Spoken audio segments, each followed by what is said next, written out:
Hello and welcome to round 4 of the World Rally Championship. Yes, your eyes do not deceive you. Julian Gracia is back and will be with us all weekend. So thank you so much for being here, Julian. And what an incredible rally to join us on. Thank you. Happy to be here with you all. And you remember that Croatia was one of the last rallies of my career. So I'm really appreciating to be here. It's going to be exciting, I can tell you. Yeah, very definitely exciting. We move from the rough of Kenya to the smooth tarmac of Croatia. What can we expect from these stages? Because one of the key things that we've been hearing is this incredible weather changes. We've seen snow. We've seen, even just in the last 5 minutes that we've been here, it's been raining and sunny in just, in a matter of moments. I must say that the weather forecast is really crazy this year also. We don't need that to have a really crazy event here in Croatia, because to make a summary, the stages are very demanding. This is one of the rally where I had the most pain, let's say, the most difficulties to give the pace notes, because the rhythm is really high all the time.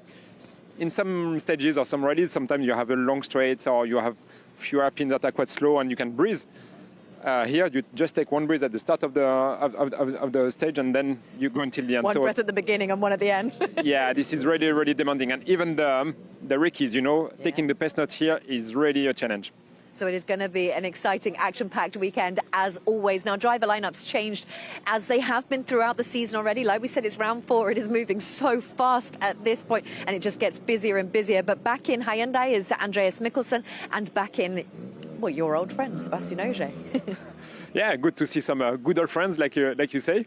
Andreas, we spent some time together in Volkswagen Motorsports, and I'm happy that finally he deserved this seat.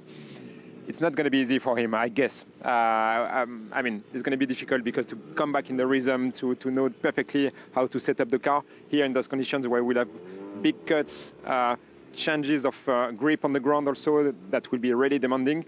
It's going to be tough for him, but many things will happen in front. So, if I asked you to describe Croatia in, I'll give you 3 words, what would it be? Braveness. Yeah. Difficult. And the last one, beautiful. Okay, all right. Well, that is Julian's description. But here are our driver descriptions of what Croatia is going to be like. Hyundai and Toyota have shared the early season victories, as anticipated perhaps, but when it comes to the standout driver so far, well, how about M Sport's Adrian Fourmeau? Back in the top flight after dropping down to the WRC 2 support series last year, the Frenchman has started this season in some style. Back-to-back podiums, Sweden and Safari, 3rd in the Drivers' Championship. And looking for another strong outing in Croatia, with fond memories of his top flight debut there 3 years ago. That was a fantastic weekend for me. My first ever WRC event with a World Rally car. In Croatia, a brand new rally, so completely new for me. To be fair, it started with the test. We didn't really well because we had some technical issue. But then for the last 1.5 hours, I think I've done 150K because I just have to drive the car just to get some driving with the car before the rally. But at the end, I did my first ever rally, finishing top 5 on tarmac on a new rally. It was really fantastic.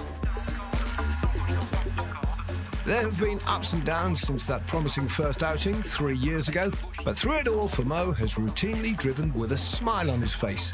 Sport is a serious business at the elite level for sure, but the Frenchman's determined to appreciate and enjoy the experience. For sure, it's when you start something new, a new activity or whatever, you are always smiling if you enjoy it. And because I was enjoying it, it was a good weekend. So for sure, it's in my memories, and I really enjoy to think about it. It was a great rally also, so it was really special. 3 years on, Fourmeau's smile is even wider on the back of those career-high podiums in Sweden and Safari. Croatia, a totally different challenge, the first full asphalt round of the campaign, and a far from smooth road ahead on an ever-changing surface. 5 rallies in one. This is what it comes for me with Croatia. You do one stage, and I compare my experience from the French Championship, and sometimes you are in the 2K, sometimes you are in Antibes, sometimes it's changing all the time in the Vosges also. So for me, there is many different rallies in one, because stages are every time different. The grip level is always different. The type of the stage is different. So this is why it's really special and quite technical.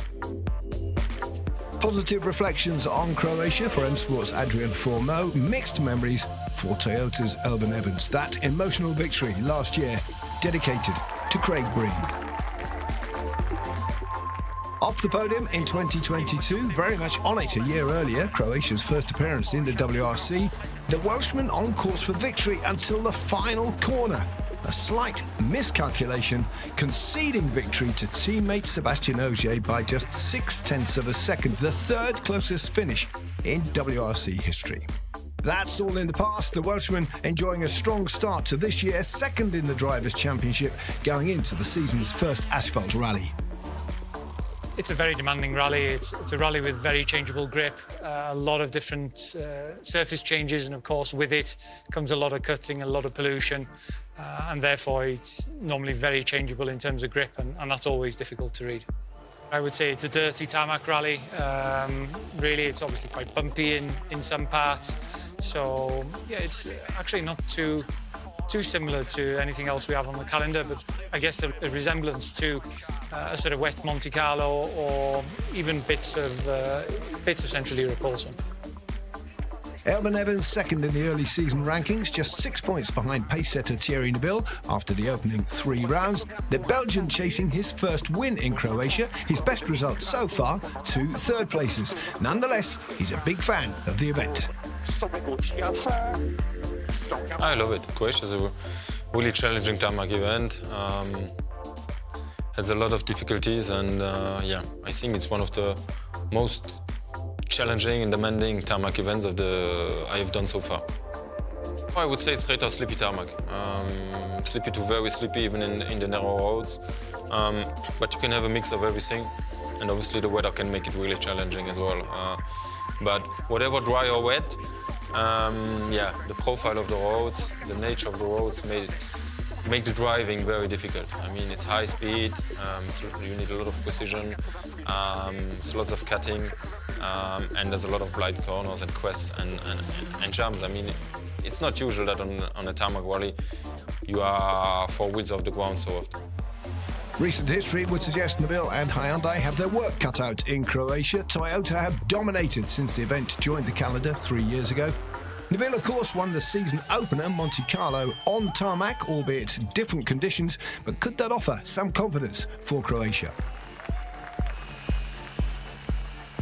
It's hard to say. I mean, we're gonna see. Monte, yeah, it was a bit wet and slippy, but still the surface is more abrasive. Here, some kind of slippy, I don't know, we're gonna see. The car felt good in Monte. If it feels that good in Croatia, then we have good chances to be fighting for victory again. There you go. Well, it is all going to be about that fight for the victory. Now, I didn't even tell you, because I was so excited about you, Julian, I didn't even tell you where we are. Of course, we're at the ceremonial start. This is where Rally Croatia will begin. You can see the cars all preparing to come over the start ramp. Julian, what is this moment like? Because this is just a bit of time where you get to enjoy the atmosphere before, you know, the real battle begins tomorrow morning. Enjoying this kind of moment when you're a co-driver, forget it. You still have a time card, you still have plenty of things in mind. You know that you have to coordinate your gravel cruise for tomorrow. You have plenty of things in mind. That's a nightmare.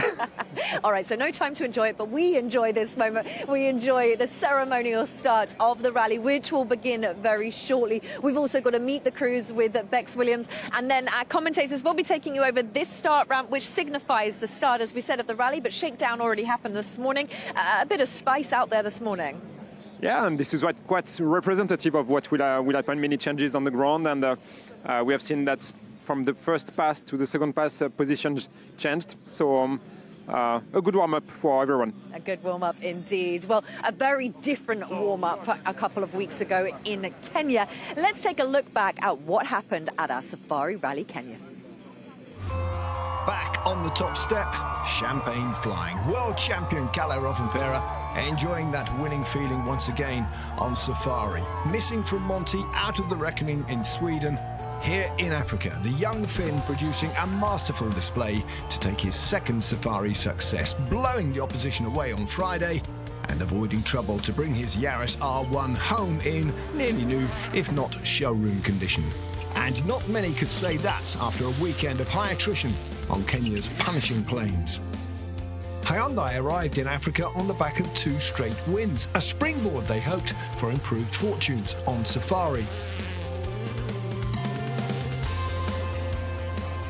Promising early signs were soon dampened. Championship leader Thierry Neuville's i20 taking a hit Friday morning, the crew forced into roadside repairs.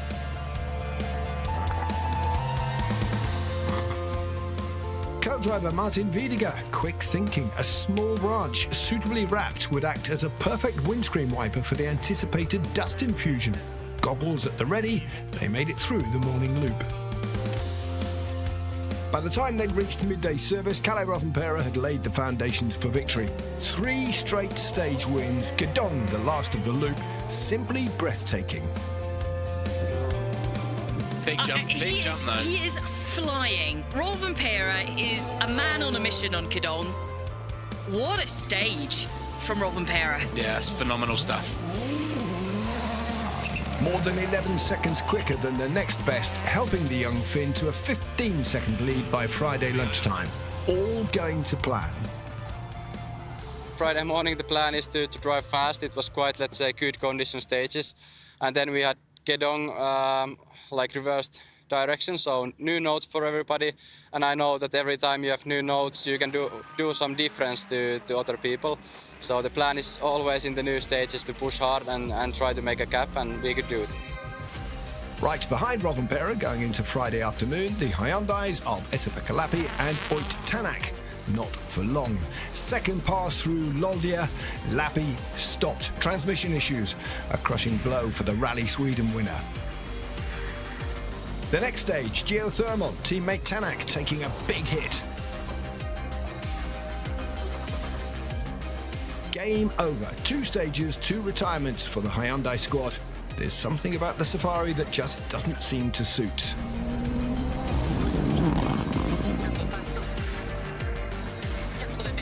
Which is certainly not the case for M Sport's Adrian Fourneau. His first WRC stage win came on safari 3 years ago. And here, once again, the Frenchman enjoying himself. A measured, intelligent drive on his way to back-to-back podiums in the Puma R1.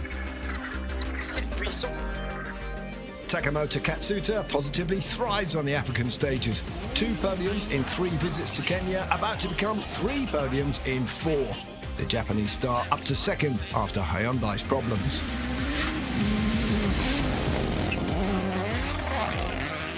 By the end of Friday, Toyota would enjoy another safari podium lockout. Elvin Evans in 3rd behind Katsuta, and rally leader Rovanperä winning all 3 afternoon stages to make it a maximum 6 out of 6 on Friday, almost a minute clear of the field. An apex predator marking his territory and some.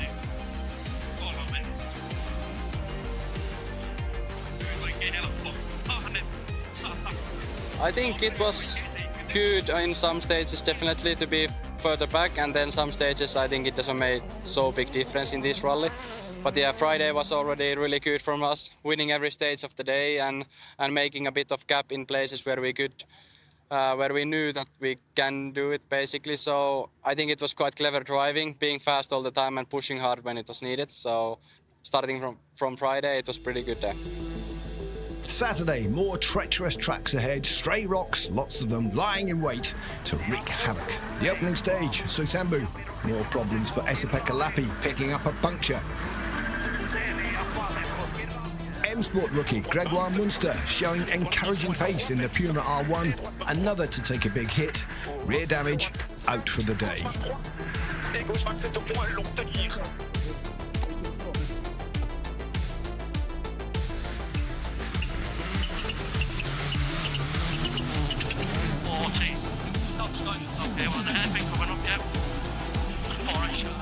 Elvin Evans had a real day of it, stopping in Soisambu, the first of 3 mid-stage wheel changes for the Welshman on Saturday.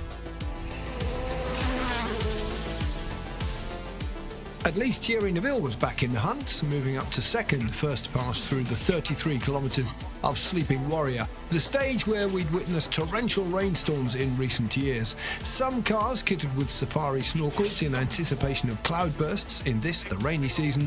The storms never came, but it was muddy all the same.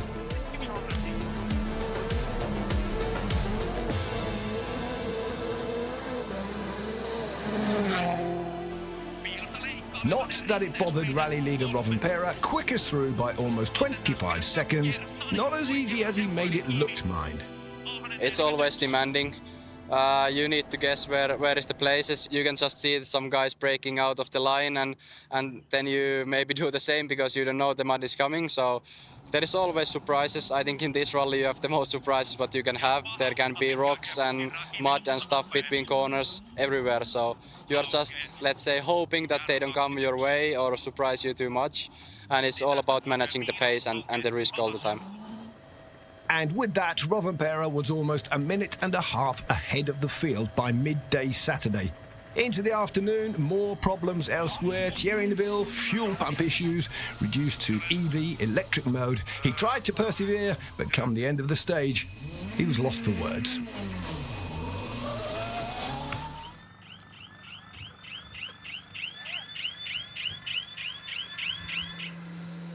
Thierry, I don't know.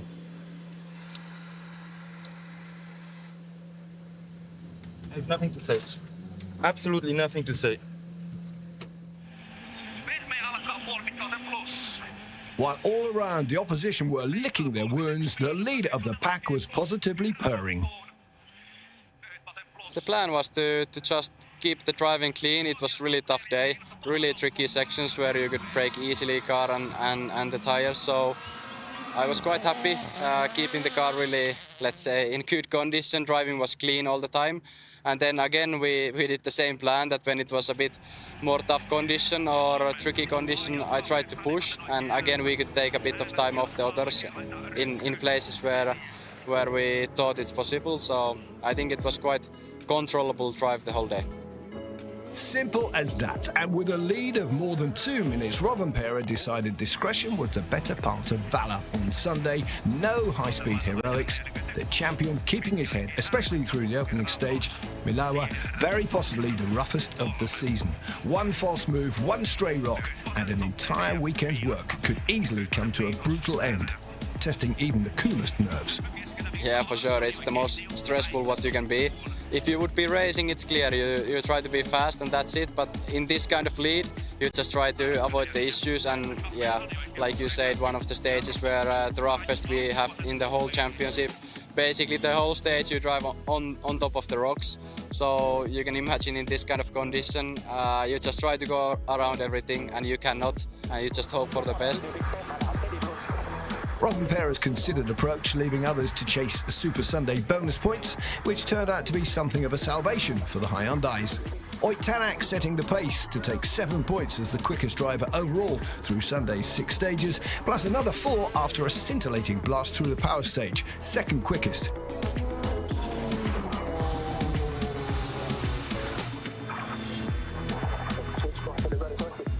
Teammate Thierry Neuville even quicker through Hell's Gate to claim a maximum 5 power stage points. The Belgian's second fastest behind teammate Tanak through Sunday stages, so both claiming a total 11 Super Sunday bonus points. A valuable return after a frustrating couple of days. But pride of place on Safari very much to Kalle Rovanperä, winner by more than a minute and a half. Takamoto Katsuta in turn 47 seconds ahead of Adrian Fourmeau. Evans, Neuville and Gus Greensmith completing the top 6. Another fascinating edition of the Classic Safari with a word for the 2 other podium finishers, both matching career best results. Toyota's Takamoto Katsuta, runner-up as he was here in 2021. M Sport's Adrian Fourmeau continuing his impressive start to the season, 3rd in the Puma, just as he was last time out in Sweden.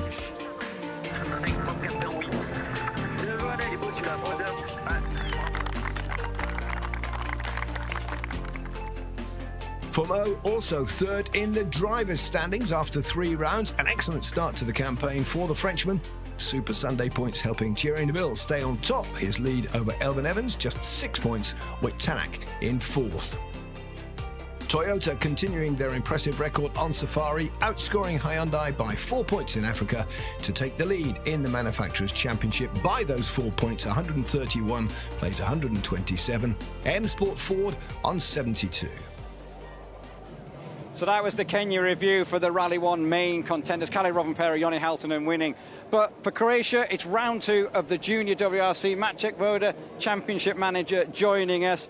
Maciek, this rally is demanding. We've spoke to a lot of the top-line drivers already today, and all they've said is it's one of the biggest challenges of the season.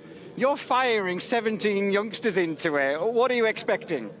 Good afternoon. I'm expecting a good competition again, like we always have in the Junior WRC. But for sure, it's going to be a very demanding event for those guys. You know, if the main rally drivers, not main rally, but the Rally 1 drivers are complaining about the conditions, think what the other boys will have to, go through with the dirt on the road from the cuts, and for sure they haven't got the same resources about understanding what are the conditions. They don't have the gravel crew, and they have all day tomorrow with no service. So for sure it's going to be a very good experience for them. Some of them experienced this event in the past, but some of them didn't, or most of them didn't. So yeah, it's going to be a very, very difficult challenge for them for sure. You mentioned there about route note crews, gravel crews, that's what I was going to ask. But obviously a standard tyre with Pirelli. What kind of help can Pirelli give them with this ever-changing conditions? Yeah, we have 3 different compounds here. So it's RA5, which is the hard tyre, which is supposed to be the main tyre for the rally. But with the weather forecast for this weekend, I'm not sure it will be the main rally, the main tyre. The second compound is RA7 plus A, which is a very soft, dry weather compound. Maybe not using that very much. Maybe, but okay, it can cope with some humidity and some, a little bit of the water on the road. And then we have a proper rain tyre, which is the RW1C. And for sure, Pirelli, which is always fantastic. We have an engineer from Pirelli, which is always available for the junior drivers, who can help with the tire choice, with the tire pressures, with advices. But on the end of the day, it's the driver and co-driver that, once they leave the service, they need to cope with what they have inside the car and on the car, and they need to, make the best out of it. Yeah, you say driver and co-driver. 17 crews this weekend. Who are we looking at? Who's standing out? What are you thinking going into this tarmac round? The only tarmac round we have this year with you guys. Yeah, it's always difficult with Junior WRC. It's always difficult to point to the one driver that will be, or that would be a most favorite to win. I think we have a good bunch of the potential winners here, including Robert Jurgenson, the rally star driver, who is always very quiet, but he's always very well prepared. And he's been here last year with the Rally 4 car and just basically to get experience. We have Diego Dominguez, who's the most experienced one. We've got Eamon Kelly, who won the rally last year, and we have Norbert Major, the winner of the Junior European Championship. We have Tom Renzonen. We have Kuba Matulka, who is, experienced from that kind of tarmac roads from Poland, and we have a newcomer, Ali Turkan from Turkey, and he was actually the fastest on the Shakedown. He actually won the Turkish Championship in overall classification using Rally 3 car last year, and I think he can also be a surprise of this event. And Ali's he's into boxing or something. He's got a bit of a side hobby, yeah? Yeah. He's. It's something I noticed on the social media, and I spoke to him about it today, and he said, I actually think that boxing is very similar to rallying. You have very little time to react, and if you make a mistake, you are on the floor. So, he's a very interesting character. Obviously, championship points, you know about it. It's round 2 scoring. Wolf bonus stage points. 20 opportunities there. How critical is it when you have a rally with 20 stages? Yeah, in the championship classification, you can drop 1 score. Like if the rally doesn't go your way, you can drop this, but you will not drop your stage points. So even if things are not going very well, you need to be, pushing and getting stage wins and getting those points, because they will be very valuable at the end of the season. It is very, very valuable, and obviously we're in Croatia now, but their first round in the Junior WRC was in Sweden, so let's see what happened there before the drivers very shortly will be coming over the ramp.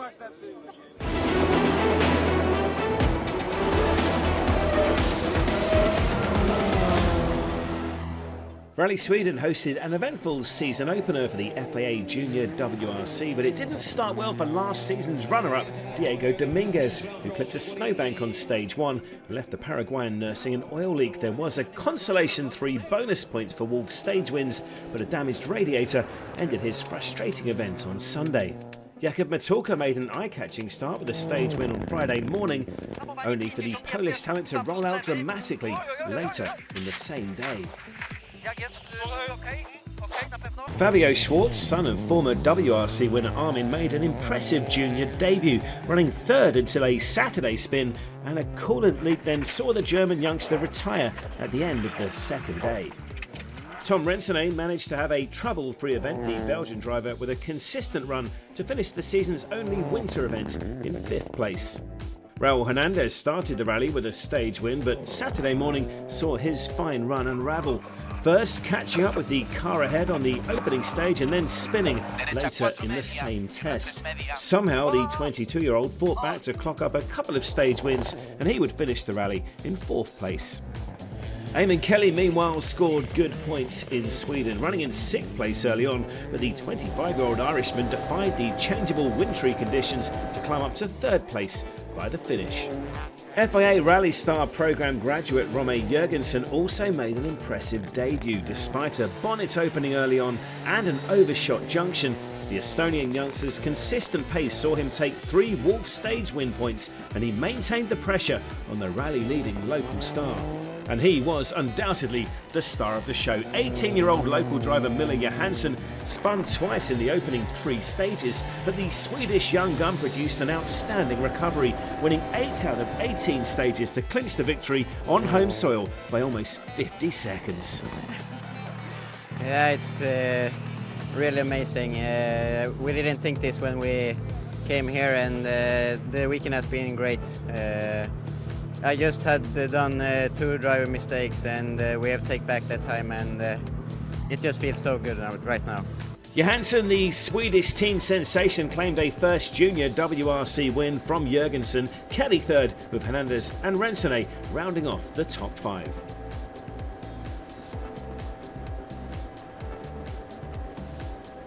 It's the same lineup in the first championship standings leaderboard, but as ever, those extra points for Wolf stage wins could prove crucial come the end of the season. The Junior WRC category continues at Rally Croatia in April. Well, that was dramatic from start to finish in Sweden. It's going to be drama-filled here as well. Yeah, I think it will be what we can call a baptism of the fire for the youngsters here. Yeah, as you were saying, so hard for you. Imagine these are some of the first learning curves that they take on. So keep an eye out for all of the juniors as well. We'll meet the crews is on the way. We'll be listening in to Bex Williams talking to the drivers and some of the team bosses. Start ramp will be happening shortly. The crowds, as always here in Croatia, enormous. Yeah, remember 2021, we were just getting out slightly from the COVID time, and still here it was plenty of people. It shows how interesting they are into the rally. So yeah, we were talking about this earlier, weren't we? It was sort of the first time we saw people. Also, but they were here and they are still here. I'm sure, I'm convinced that this weekend it will be many people, spectators. And of course, we all know the rules, safety rules. It's always good to remind them, stay a bit high around the road, and be careful, follow the instructions of the marshals. But everything is there to have a really good meeting. Yeah, indeed. Well, like Julian is saying, if you are heading out onto those stages, keep safe, keep behind all of the marked areas as well, and enjoy the rally. But do not worry if you are not here. We will be bringing you every single bit of action, all 20 stages from Friday through Saturday and Sunday. Okay, well, I'm going to hand over to Meet the Crews now. Opportunity to have a chat with the drivers before all the action starts, and of course before the ceremonial start. We're kicking off with our support championship categories, and we'd like to welcome, representing WRC2, Johan Rossell. Representing also WRC2 and the Challenger category, Pepe Lopez. Representing the Junior WRC3, Eamon Kelly. Also representing the Junior WRC, Taylor Gill. And representing WRC3, local hero, Croatian star, William Proden.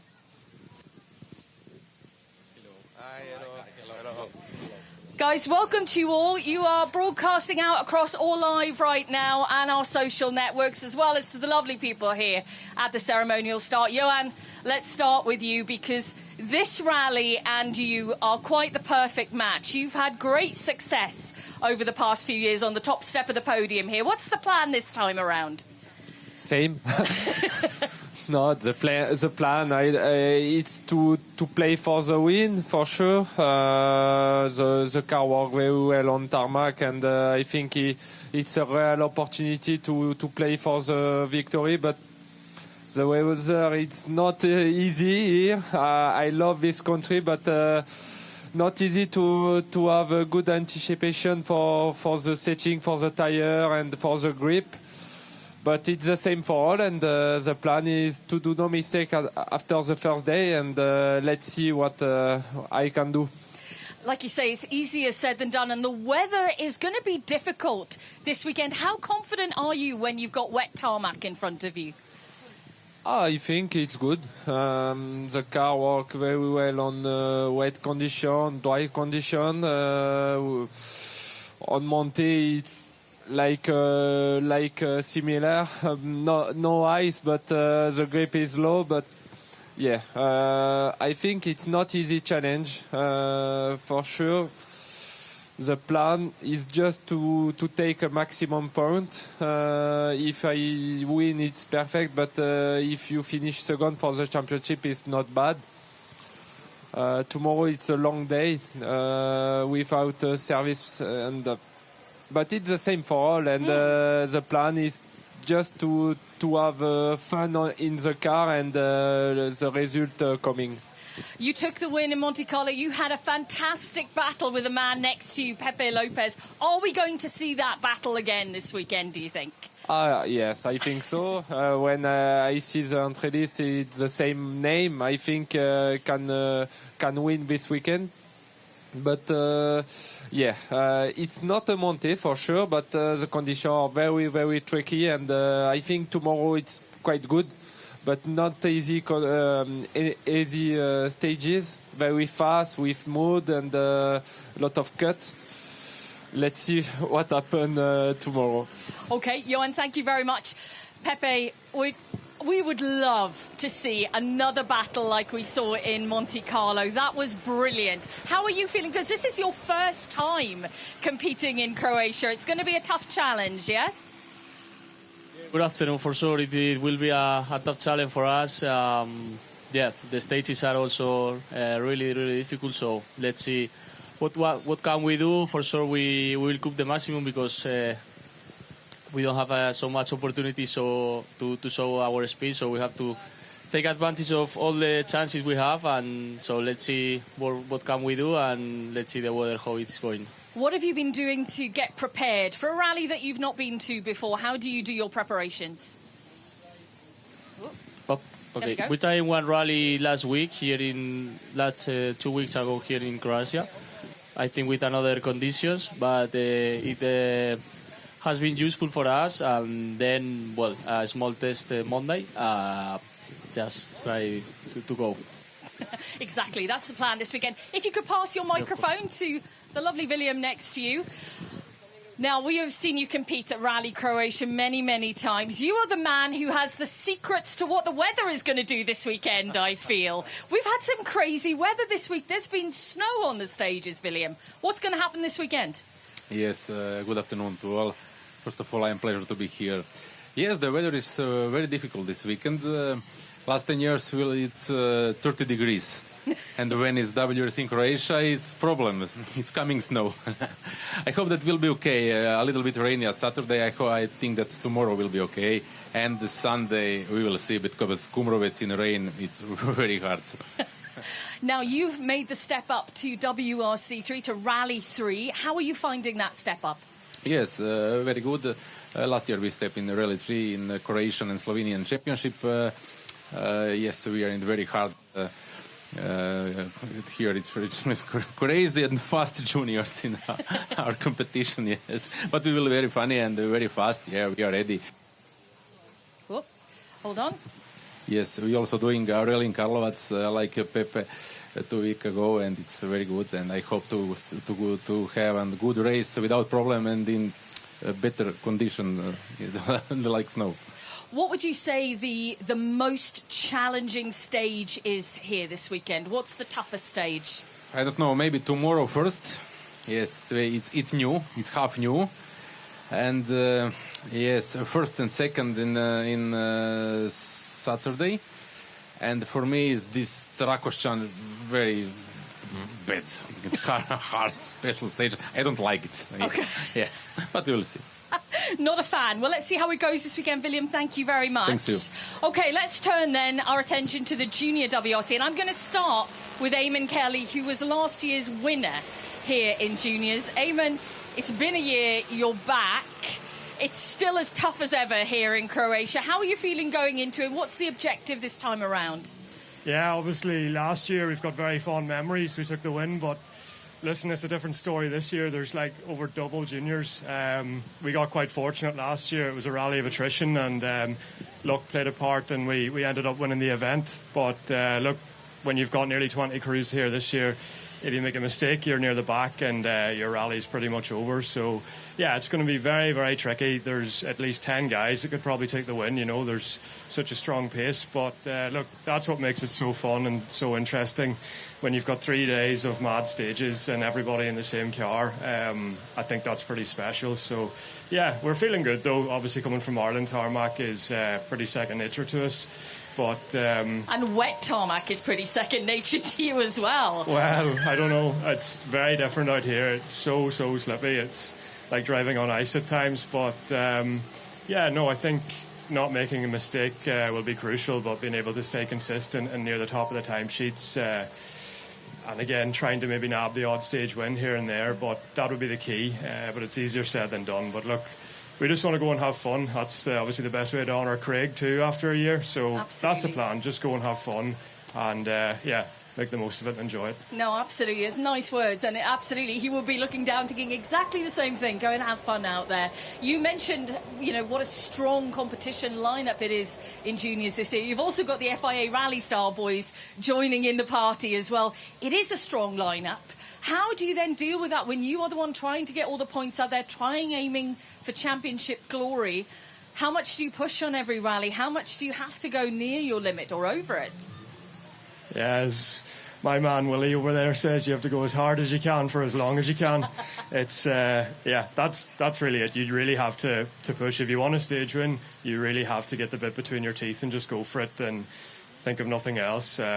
So I think that's the way it's going to be. You're going to have to pick the stages that you really, really get the head down and go for it, and then other stages that are quite tricky that you just have to try and mind it a little bit. But yeah, I feel like that's probably the best technical plan, but I'm not going to share too much else. Oh, okay. Oh, wow. Taylor, he's not sharing all of the secrets, and I think he shared enough, though.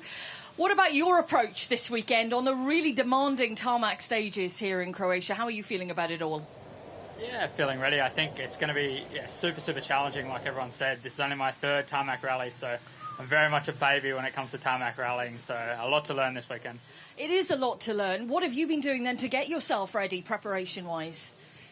We've done a few little sort of training things, driving road cars and certain things like that, and yeah, just trying to work really hard. It's probably the hardest I've worked coming into a rally because it's just there's so much going on, so many difficult stages and difficult sort of variables that we have to tackle. So yeah, lots of time spent on the videos and that sort of thing. How much help has it been being part of the FIA Rally Start programme with all of the teaching, all of the knowledge that you've gained over the past year coming into this year? Yeah, it's been a huge help. It's made me sort of 3 times the rally driver I was before I joined the program. So yeah, it's a huge honour to represent the FIA and the Rally Star program, and yeah, to be here in the Junior Championship this year, and also the 4 of us showing that we've got the pace as well. So yeah, we can sort of back it up. And you've got a bit of a Croatian link in the car this weekend, so your co-driver tells me. What's that little link? Yeah, he's my co-driver Dan. His father Joe is Croatian, so yeah, he claims that he's a local. But ask him to speak in Croatian, and he might give you a different story. He could be your good luck charm, though. Guys, I wish you the best of luck this weekend. Thank you very much for joining us here at Meet the Cruiser. We'll see you on the ceremonial start very shortly. Thank you very much. We are going to have a few more groupings of drivers and team principals are going to be joining us, and that is our next starting point. We are going to welcome our team principals. Representing Hyundai Shalmobis World Rally Team, we'd like to invite Cyril Abiteboul. Representing M Sport Ford, Richard Milliner. And representing the Toyota Gazoo Racing World Rally Team, Jari-Matti Latvala.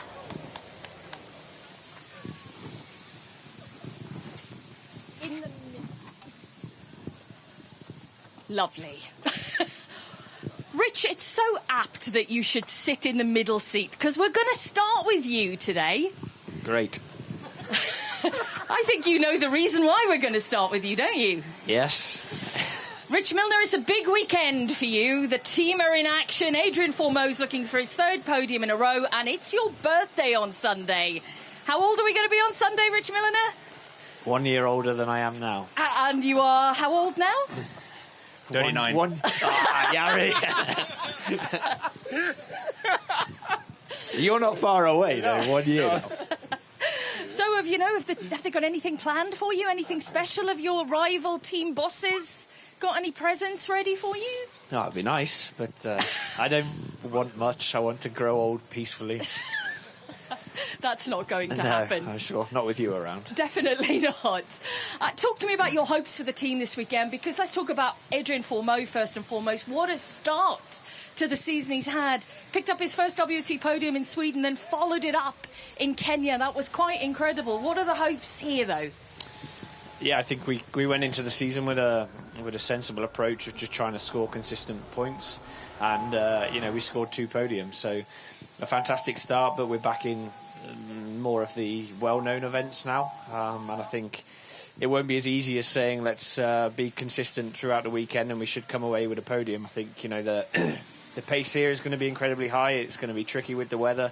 The rally is tricky, but Adrian's in a great place mentally in terms of how to approach this rally. We know he can be strong on tarmac, so we go in with the same mentality, but I think we'd have to keep the pace a little bit higher all weekend to try and repeat what we've done on the last couple of rallies.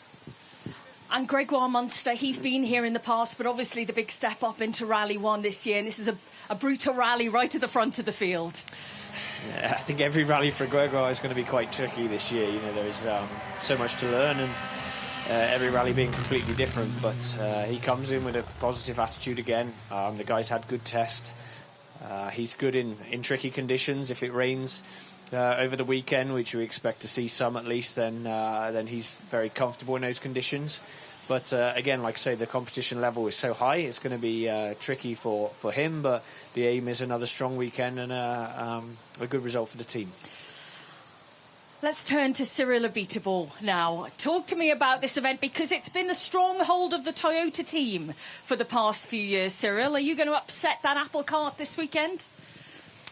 Oh, that's certainly the target of the team. But just like it was the target of the team to do the same in Kenya, and it didn't happen. So, you need to take event after event and come up with at the same time humility, but at the same time with a sense of ambition. Certainly, we feel that we've got a competent and competitive car this year in all type of surface. We want to believe, including in tarmac. We were strong in Monte Carlo, including in when it was full drive at the power stage in Turini. The car was good, so it was feeling like the balance was still there when we done the pre-event test. It was feeling good also this morning at Shakedown, but we know that the Toyota can be very strong here. And as Rich was saying, we know that the weather will play a big factor here, so it's tough to come with too strong ambition. It's great to see some lovely tributes on the car this weekend to Craig Breen, the Irish flag at the front and the rear. And Hyundai have done a fantastic job ever since the start of the season of keeping Craig's memory alive. It has been a year. How are the team feeling coming into this event?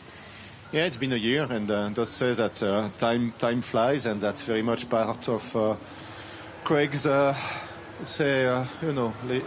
I don't like the word, but it is what it is. To enjoy every single moment of it, to be thankful for the chance that we have to be doing what we like to be doing. And Craig remains a very core part of the team, in his soul, in the spirit. It's been the case since 1 year, and will still continue to be the case for many years to come. I'm very sure. He clearly made a big impact on team members that had lots of time with him, and I could feel that he's being a big loss for all of them. It was a very short stint with me and him, but it was one that mattered. Absolutely. Lovely words. Thank you very much, Cyril. Jari-Matti Latvala. As I mentioned to Cyril, it has been a happy hunting ground for Toyota, this event. I'm sure you want more after the performances in Kenya. What are your hopes for this weekend? Who do you feel is going to be the strongest out of the team? Because we are welcoming back, of course, Monsieur Rogier. Yeah, it's nice to be back in Croatia. It's been a great event for us in the past, and actually we have 3 different drivers winning this event: Ogier, Kalle, and Elvin. So I think this year it's a bit different, as Cyril said. They have been improving the car. There's definitely the car is of Hyundai is very competitive. The drivers are hungry. And what I would say, our situation, I think Ogier is I can see this morning with his passion for the winning is there after 2.5 months being away from the World Rally Championship. I think Elvin is in a position to think about more the championship. His position is good. He's not so far away from Thierry. And Dakar, this is not necessarily the most enjoyable event, and I think he just wants to get through, have a clean event. So in that sense, I think Ogier might be the one who will put the most attack on tomorrow. Yeah, I'm sure. But what's going on with the weather, Jari-Matti? What are your weather forecasting crews telling us? We're seeing snow. Oh, yeah, finger in the air. I think that's about it. We're already seeing some snow on stage 3 just an hour ago. What's going to happen this weekend? Well, I think today we can see clearly that how cloudy it is. The clouds are moving. Last week it has been very, very warm, so suddenly the change for the weather. What I predict is I think tomorrow is fine. I think going to be a nice day tomorrow. But I think Saturday is coming the rain. At least some point the rain will come. That is clear. Which point, when, I can't say. And hopefully we have the right tires on when the rain comes. Well, yeah, let's hope so. Let's hope so for all of you.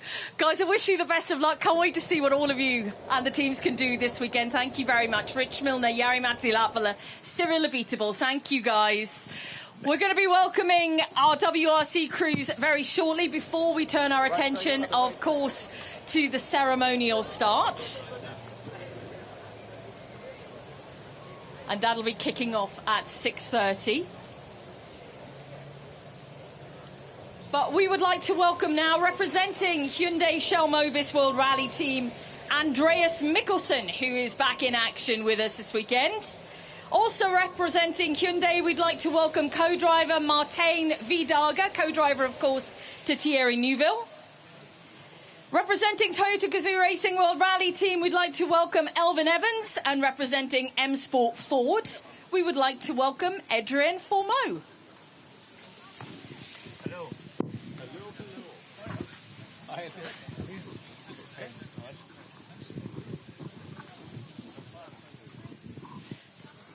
Beautiful. Welcome to you all. Andreas, I'm going to start with you because you are back in action. We saw you in Monte Carlo right at the start of the season, which feels like a long time ago now. Glad to be back. Yes. Oh, hold on. Hold the mic a little bit further up. Hello. There we go. There we are. Perfect. Advanced. Yeah, it's good to be back. Obviously, it's quite a bit of time since Monte Carlo. But, I just haven't been home sleeping. I've been doing some work at the factory, doing some rollouts, so I still have been in the car. So we had a good warm-up event last weekend in Rally Alba in Italy. even though I won't say the conditions are similar to here, very high grip and like a racetrack, but here it's almost the opposite. So anyway, good to get some time in the car, and we are ready for the weekend. You are. I'm really glad to hear that. I'm distracted by Adrian Formeau at the end, who's obviously gone off on his own on these chairs. I hope you don't have any technical faults like that during the weekend. It is going to be a big challenge, though. Like Monte Carlo was the first back at the top flight and in a Rally 1 car for you, and all these other boys have had quite a few years in the car. How much do you feel now that you've adapted to the car? Is it too early to say at this point? No, I think we used Monte Carlo very cleverly. I got all the mileage and learned a lot during the weekend. Tried to push a bit on the power stage in the end there just to give it a feel, and we were not so far away. So looking forward to this weekend. It's going to be tough with our road position, but we will do our best. And let's see. I haven't done this rally since 2021, so this is also a challenge for us. But I do believe with all the onboards you can see now, it's hopefully the disadvantages will not be too big. Let's hope not. Let's turn now to Martijn Vidaga. You're celebrating your 60th WRC start here this weekend. No, but, well, you're not 60 years of age, I'm pleased to say, so there's definitely a woo for that. Thank you. Championship leader, of course, right now, alongside Thierry Neuville. It's been a good start to the season, good points hauls. How much are you looking forward to this weekend? Because it's going to be a complex one, it feels. Yeah, a lot. For sure, we like challenges, like in Kenya as well. But hopefully the result will be a bit better this weekend. And we like tarmac. The weather looks quite interesting in the weekend, so looking forward to that. Anything you can tell us about the weather? Because we're seeing snow out on stage 3 right now. I don't believe there will be any more snow. At least I hope, because we don't have the good tires for that. I was going to say, is this actually a prediction? Are you a weatherman inside or not? No. I was skiing still last week at home, and then I say now it's enough snow for this year, so I hope we will not have any snow more now. Okay. Martijn, we've had quite a few questions in from social media when we've put out a Ask the Crews Anything, and a lot have come in with regards to preparations for co-drivers. How much time you're spending before events actually working before you come here? Yeah, a couple of days at least, because you have the pace notes from last year that you want to tidy up a little bit before the recce starts. Doing some analysis with the onboards of last year to try to search already for some improvements. It takes all a little bit of time. It's difficult to put a time on it, but I think I spent between 5 and 6 days, something like that, to get ready for this event. It's quite a lot of time, prior to the event, I guess. And you're feeling ready to go here? I mean, there's not much change to the itinerary this year, minimal change. No, but still, you try to improve the pace notes as much as possible with the experience we have. And then also some surfaces has been changed now compared to last year, so it's difficult to judge the grip on that part. And also, the corner cutting is every year a little bit different. So it's not the same. Okay, the stages can be the same, but there are still some changes on the stages. We had an interesting question, which I really like, is where are you storing all of your previous pace notebooks? Do you have any room left in your house? Yeah. And if not, I have a good excuse to put new buildings, so don't worry. Oh, wow, there we go, resourceful. Thank you, Martijn. Elvin, you were on the top step for the podium here last year. It has been a Toyota happy hunting ground, as I mentioned to Jari-Matti Latvala. But it could be a complete lottery this weekend with this weather forecast. How are you feeling and thinking about the rally? I think... Hold it a bit further up. You're just covering the transmitter at the bottom. That's it. You've got it. Technical genius. Like you said, it could be a bit of a lottery. Tyre shocks would obviously be very, very important with the weather that we have ahead. So same for everyone, but not easy to get it right. No, not easy to get it right. We've got a big day tomorrow, no midpoint service, just the tyre fitting zone in the middle of the day. Long distances tomorrow also. Is it the key day? They're all quite key, I would say, but of course, with the road position we have, we need to try and make the the most of that at least. But yeah, like I say, all the days are crucial. They are indeed crucial. In terms of confidence coming in here, how are you feeling? Because we never know who's going to be on top step of the podium. You can never predict right now because you're all so strong out there. You've got Mr. Formeau stealing podiums as well now. How are you feeling confidence-wise? Like normal, I guess. We never really know how the weekend will go. We always try and give our best, and that's all you can do. OK, Elvin, thank you very much. Let's turn to Mr. Formeau then. 2 WRC podiums, one after the other, Sweden and Kenya. Can we pick up a third this weekend? We're going to try. We had a podium on snow, one on gravel. I would like to have one on tarmac. Well, luckily enough, this is a tarmac event, so it's a prime opportunity for you. But same question that I asked to Elvin, confidence levels on tarmac, especially given the history here, how are you feeling?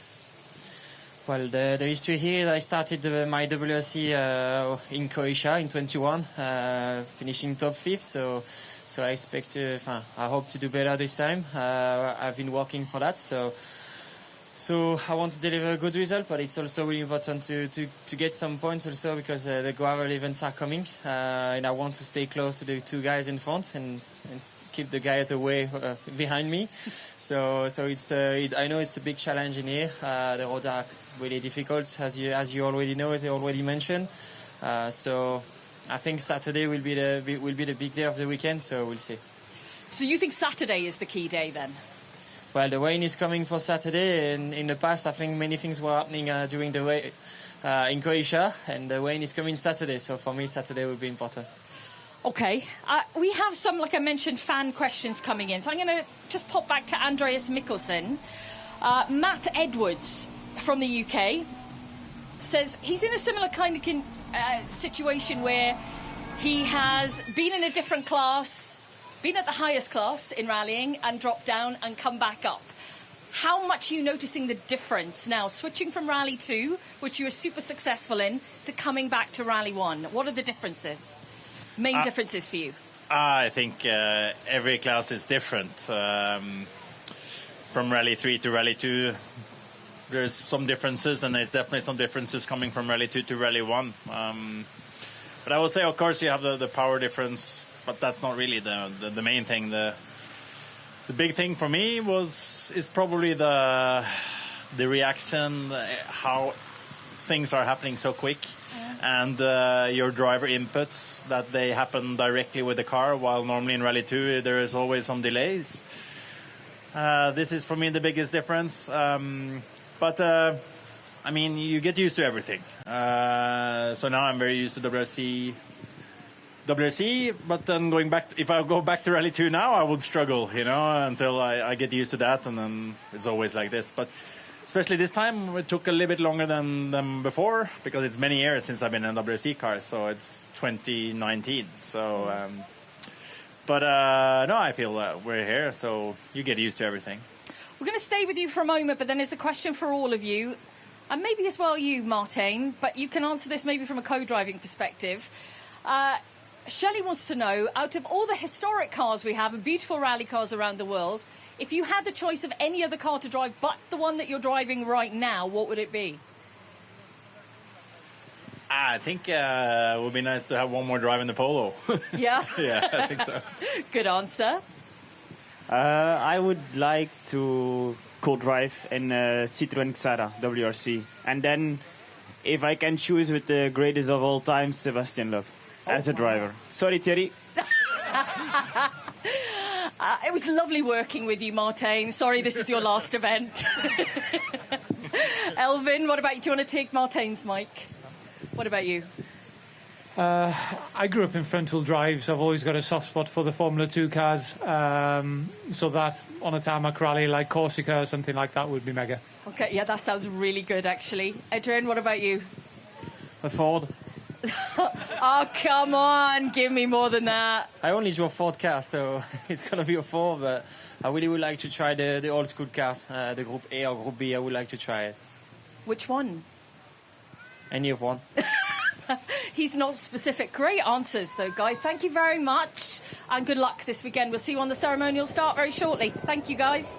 And that concludes our Meet the Crew session here at Rally Croatia.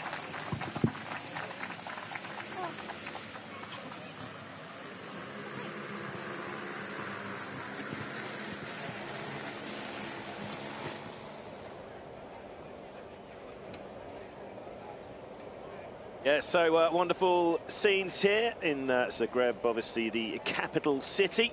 As ever, alongside the start ramp, plenty of fans out there in force. Mike Chencheny's alongside me. It is a packed entry list, isn't it? We talk a lot about the sports top level, but you've got to remember all these national drivers, the local drivers. I think it's 68 car field. It's very impressive, isn't it? Great for the shows the success this event's enjoyed over the last few years. Yeah, absolutely. It's certainly a busy event, isn't it, PK? And I love how you introduce me all the time as Mike Chencheny. I'm going to start introducing you as Paul King Kingy. But yeah, we're just hearing from first man over the ramp. This is Igor Tomljanovic. No relation to famous Australian tennis player Igor Tomljanovic, of course.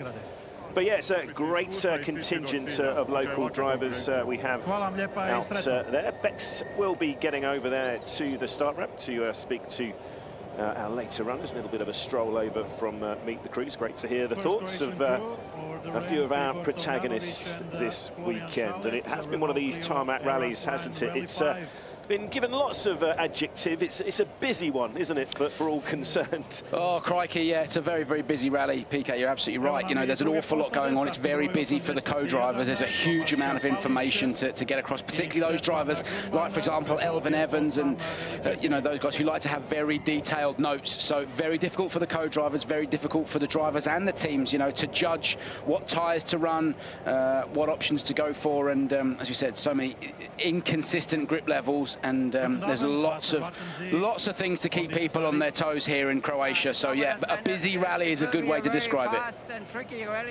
Yeah, so we've got Thomas Palic from Germany here.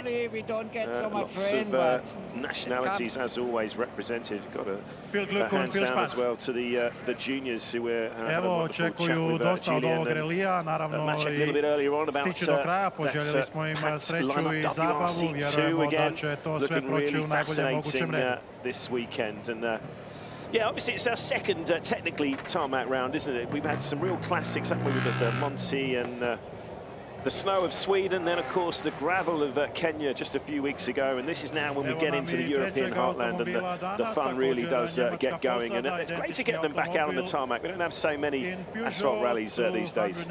Yeah, absolutely. I mean, we talk an awful lot about the first three events being particularly his Wolfgang Ehrlacher. He's absolutely no stranger to that Peugeot 208 Rally 4. Nice to see you. See if we can hear from him. Nice to see you too. It's not first Croatia rally for you, if I recall right. First WRC in Croatia, and all the thirds of WRC. What do you expect of tough Croatian asphalt roads? Very tricky, and we hope we see the finish line on Sunday. It's not far away from here, but you will have 1,400 plus kilometers to reach there. And 300 stages. Good luck. Okay, thank you. Bye. Još jedna posada koja kaže da je treći puta u Hrvatskoj. Nadaju se da će nakon 1400 here in these Rally 4 Peugeot 208s. So great to see all the different categories again represented. Platovu ispred poslovne zgrade INE u Novom Zagrebu. Full quota of categories competing this weekend. I think we're up to 19 WRC2 entries again this weekend. Is the third of that trio of Germans, Johan Reitzer and Lisa Reitzer alongside, as you can see.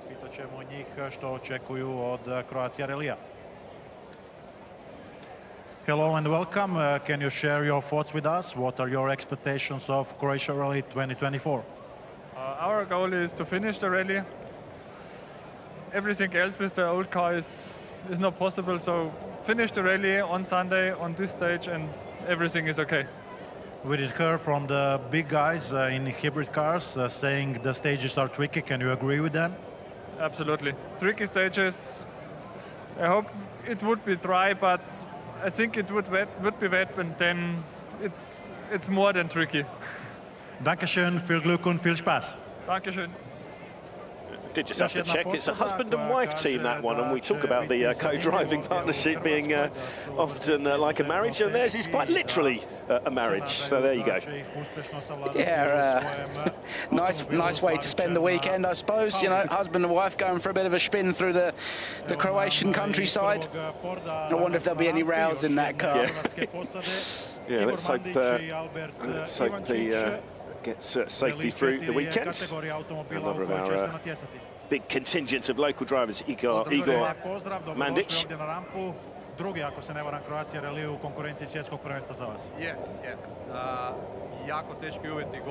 Yeah, they'll be having a bit of a chat for their local fans there.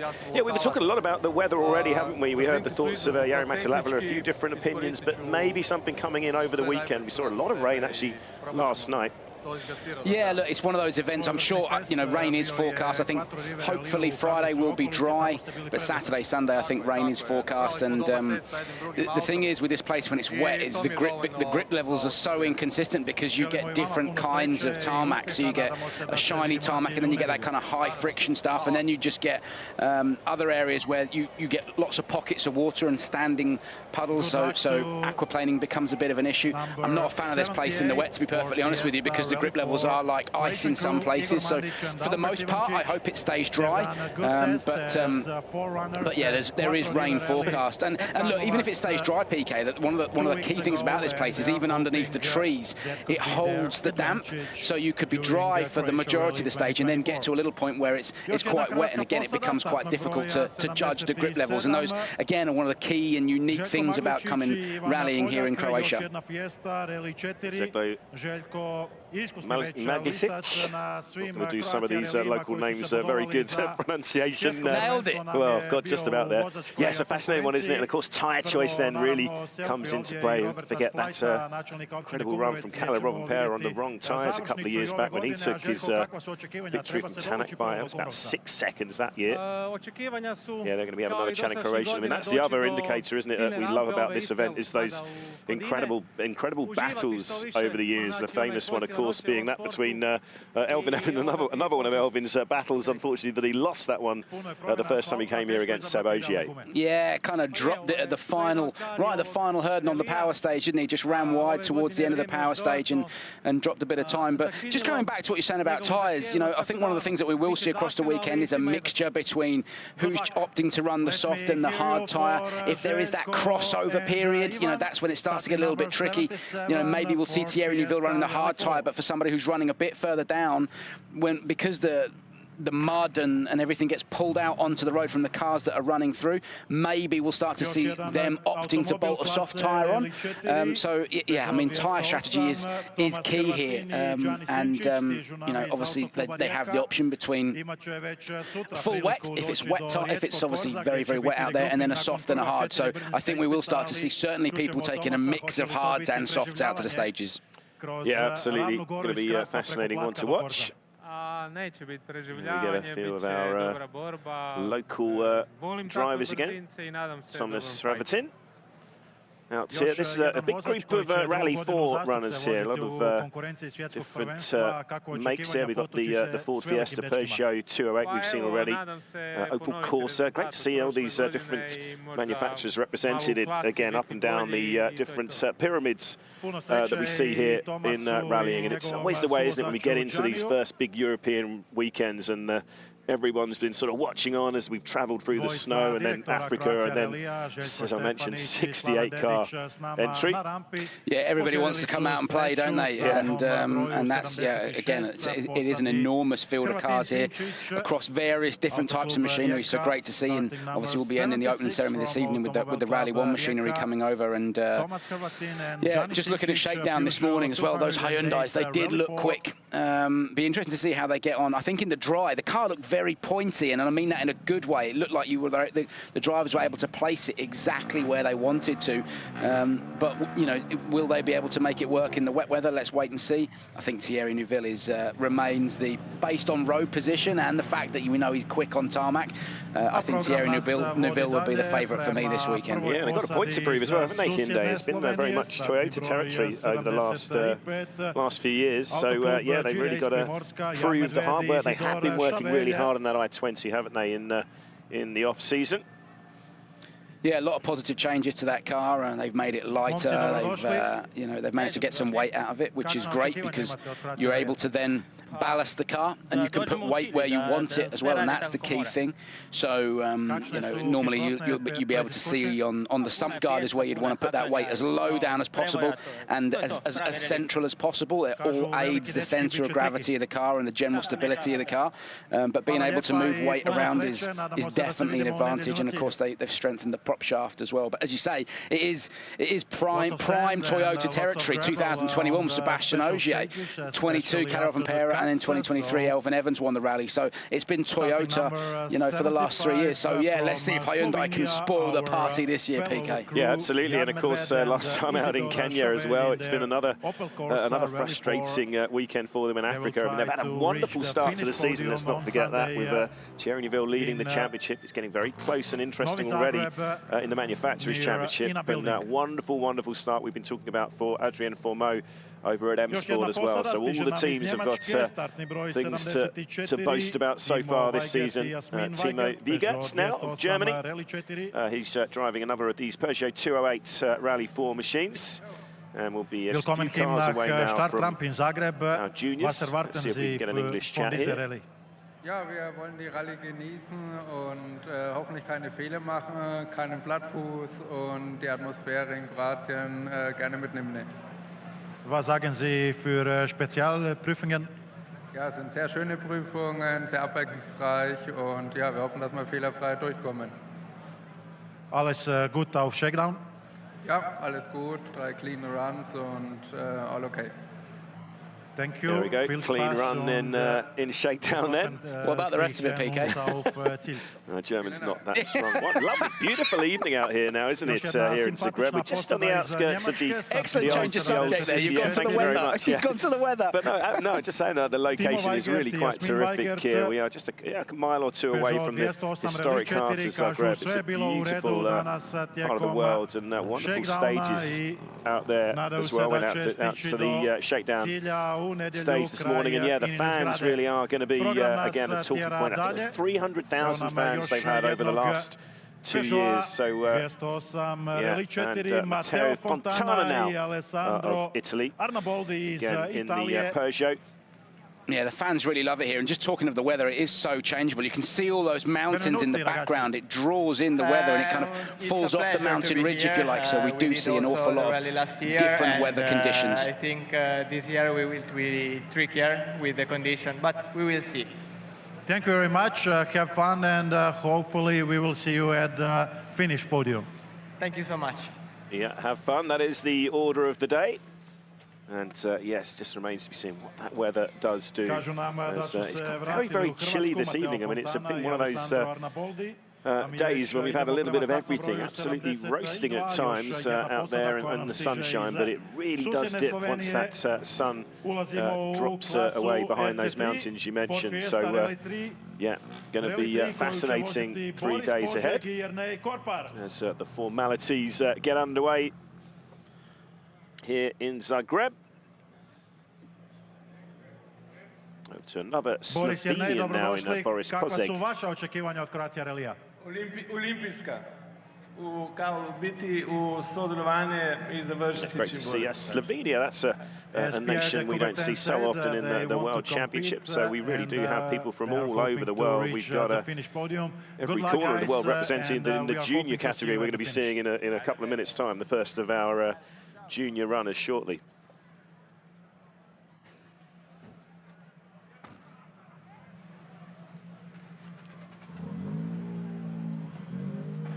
Wonderful scenes here, isn't it? I mean, you can sort of get an idea of this huge field we're talking about by that, well, pretty much a car park of rally cars lined up behind. Let's talk a bit more about the event here then, Chenny, because we've also got a slightly different route to this year, haven't we? Yeah, very different route this year. Well, not very different. But yeah, there's some differences to the stages. They've added little bits at the start of the stage. You know, the power stages is slightly different. And then you got the live TV stage. Croatia Rally, we are very happy. Good luck, all drivers. Good man, Ugo. I like that. I like that positivity. Good luck to all the drivers. He's a happy man to be here. I was in Turkey the other day. I did a slight detour across from Istanbul to get here to Zagreb. That explains the sunburn. No, I didn't get out of the airport. And yeah, about to see Hungary represented next with Zoltan Laszlo. We had the Hungarian rally, of course, last weekend in the European Championship.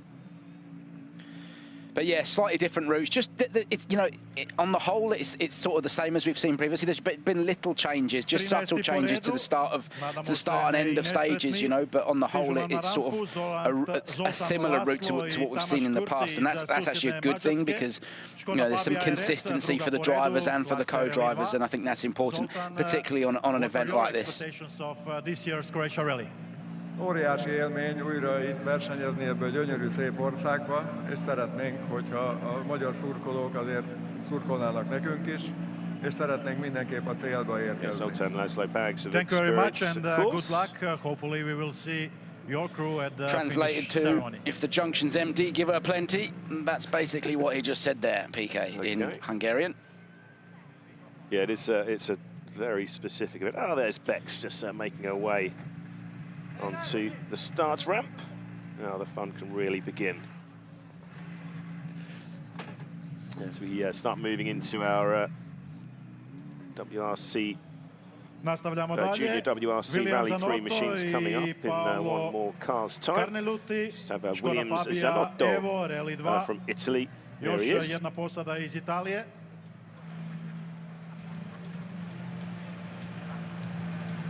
Buonasera, benvenuti. Buonasera. What do you expect of Croatia Rally?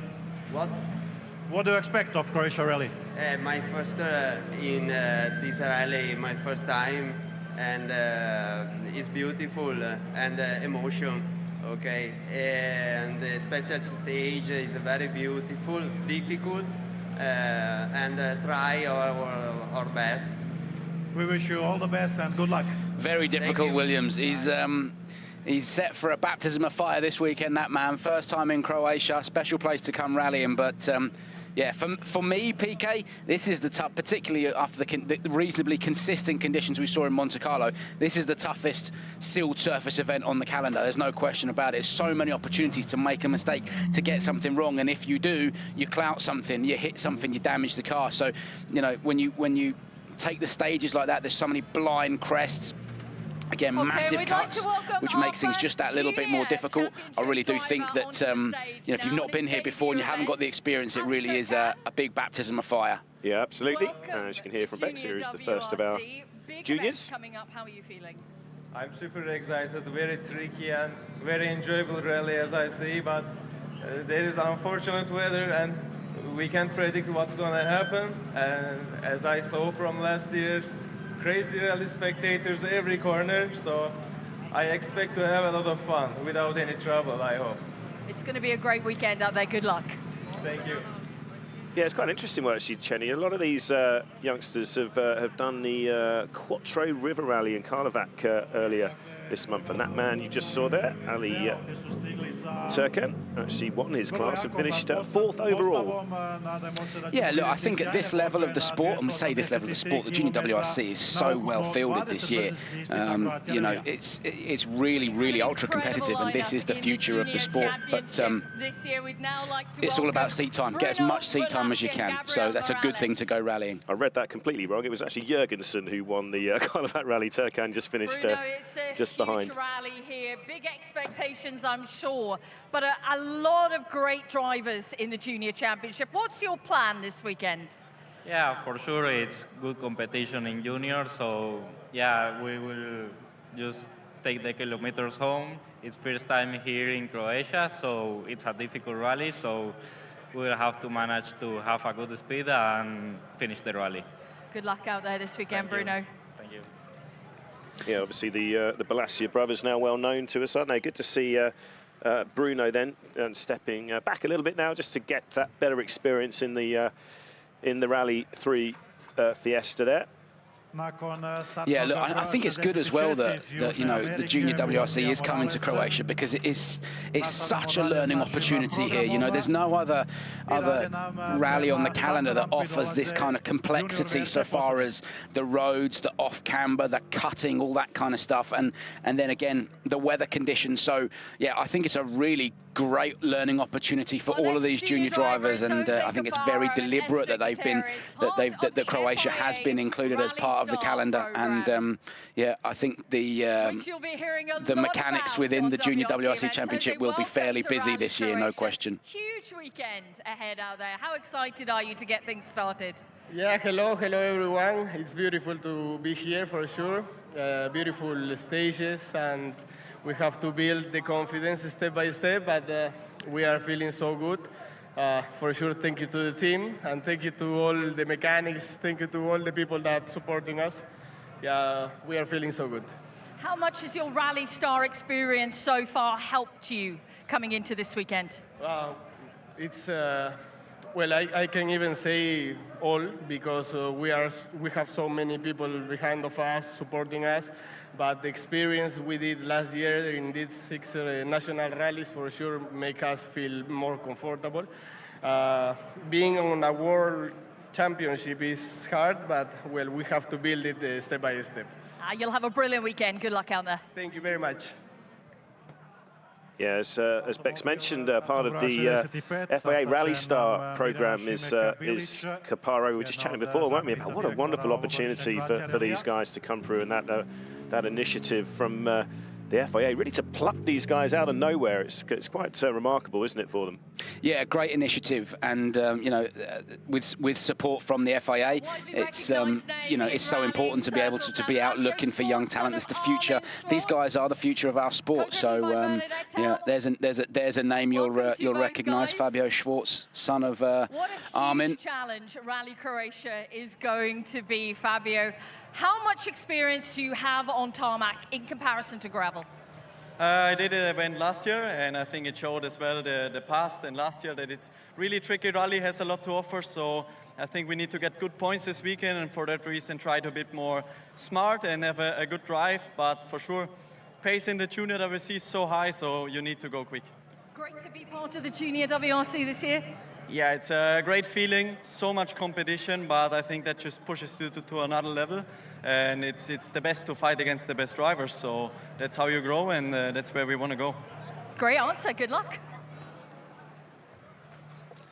Yeah, and completely true as well. You know, there is such stiff competition. We were talking about at the start of the year when the entry lists were released. We looked at the JWRC, the Junior World Rally Championship, and we were blown away by the amount of cars there were, the amount of the names that are on there. And there are some really talented young drivers in the Junior World Rally Championship, and again in WRC too. So even before you look at Rally 1 with the main manufacturers, you know, we've got some brilliant young drivers, some real talent across all championships. So that's one of the real exciting things about the WRC this year. Yeah, absolutely. And Fabio, we just saw, be hoping for a better weekend than Sweden. Let's hear from huge challenge Nathaniel this Brun. weekend here in Croatia, and great rivals around you. It's going to be tough to get a good result here, yeah? Yeah, it's very tricky as well with the new conditions for me personally. My first rally on tarmac, so the idea is just to, you know, try to finish the race and have a clean run. Good luck out there this weekend. Thank you very much. Fair play. Now, I knew it was Nathaniel's first time here in Croatia. I didn't realise it was first time rallying on tarmac. Wow. So we'll have to keep our eye on him. That's a fairly brave move, isn't it? He's just 18 years old as well. Some of these youngsters who really are quite remarkable what they're doing at such a young age. But yeah, what a step into the unknown then for young Nathaniel. Great to see the tricolour out there representing Ireland. Obviously, Craig Breen, a year gone. And on all the door plates, you'll see CraigBreenFoundation.com. It's on every every car here in Croatia, supporting the Craig Breen Foundation. So great to see as well. Yeah, absolutely. In itself, when it comes to a rally like this, where it's hugely competitive, what's your mindset going into it? Honestly, I love this place. The last year in this rally, I did my first podium in the junior. I feel so good. I will try to push hard, and I try to win. That's a good philosophy. Good luck with that win this weekend, Nathaniel. We wish you the best. Thank you. Thank you. Roberto Blach there. Yeah, Roberto, he'll be like a couple of the runners, of course, hoping for a better run after the really heavy snow we had in Sweden. Of course, back on tarmac, Hidoshima's a Spaniard. He's a bit more comfortable. Historically, it's the surface of choice for the Southern Europeans. Odakle nam stižu Andre Martinez I Guillermo Sierra, još jedan Ford Fiesta Rally 3. And from Spain, we move back to another Peruvian in Andre Martinez.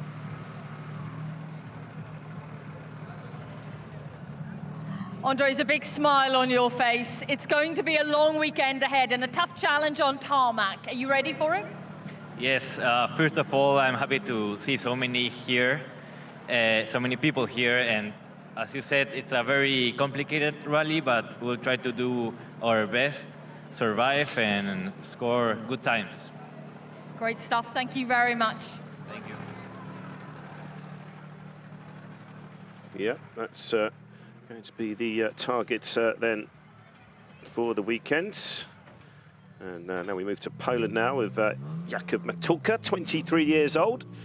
All these guys obviously in identical Fiesta Rally 3s. This is what's great about the juniors, isn't it? Having that same kit beneath them, and to really get the cream's going to rise to the top, isn't it, so to speak? Yeah, it's the beauty of a one-make series, isn't it? You know, you're kind of in control of your own setup, and there's certain things that you can obviously adjust on the car. That's personal preference, but the cars are exactly the same. So as you said, it's about the fastest driver and the man who can, or woman who can set the car up the best. For sure, I'm really happy that we are here, but this is going to be a really big challenge. The stages looks amazing, but as you said, really challenging. Also the weather forecast, so let's see. Could get a bit of snow this weekend, yeah. Also, I hope so, not tomorrow or the whole weekend. Fingers crossed for that. Let's hope for sunshine. Yeah. Thank you very much. Thank you. You get to hear the thoughts of Jakub there. 1 point to his name last time out in Sweden. Not sure if that was from position or, of course, stage wins as well. Wolf stage wins come into play, don't they? Which is an interesting factor in the juniors. Yeah, I really like that, you know, because it really encourages the drivers to push all the time, you know, because it's not just points you take, as you say, at the end of the weekend based on the result. With every stage you win, you get an extra championship point. So there's actually a vast amount of points available over a rally weekend. So yeah, I actually do like that. I think it really encourages these young drivers to constantly dig deep. Yeah, absolutely. And of course, if you have a problem, it gives you an incentive. You've got something to push for. Get some exactly. consolation. Yeah, absolutely. Max Smart, so Cameron Fair. Last week winning the juniors there. Is he your lucky charm? Yeah, he is. And you know, he has been incredibly busy, and it's amazing to have him at my side, you know. Yeah. How much are you looking forward to this weekend? Thank you so much. Yeah, I'm keen for this weekend. It's amazing to be here, and yeah, let's do this, eh? Good luck. Let's do this. Let's do this. Thanks, Beck. Yeah, Max Smart, South Africa, as Beck said. Cameron Fair sat alongside him, who just a few days ago was winning the junior category with Max McRae, of course, the son of Alistair and nephew of WRC legend Colin McRae, of course. So it has been a busy couple of weeks for Cameron, and let's see if they can repeat. Another of the FIA Rally Star competitors is Max. WRC this year. It's a big step up, of course.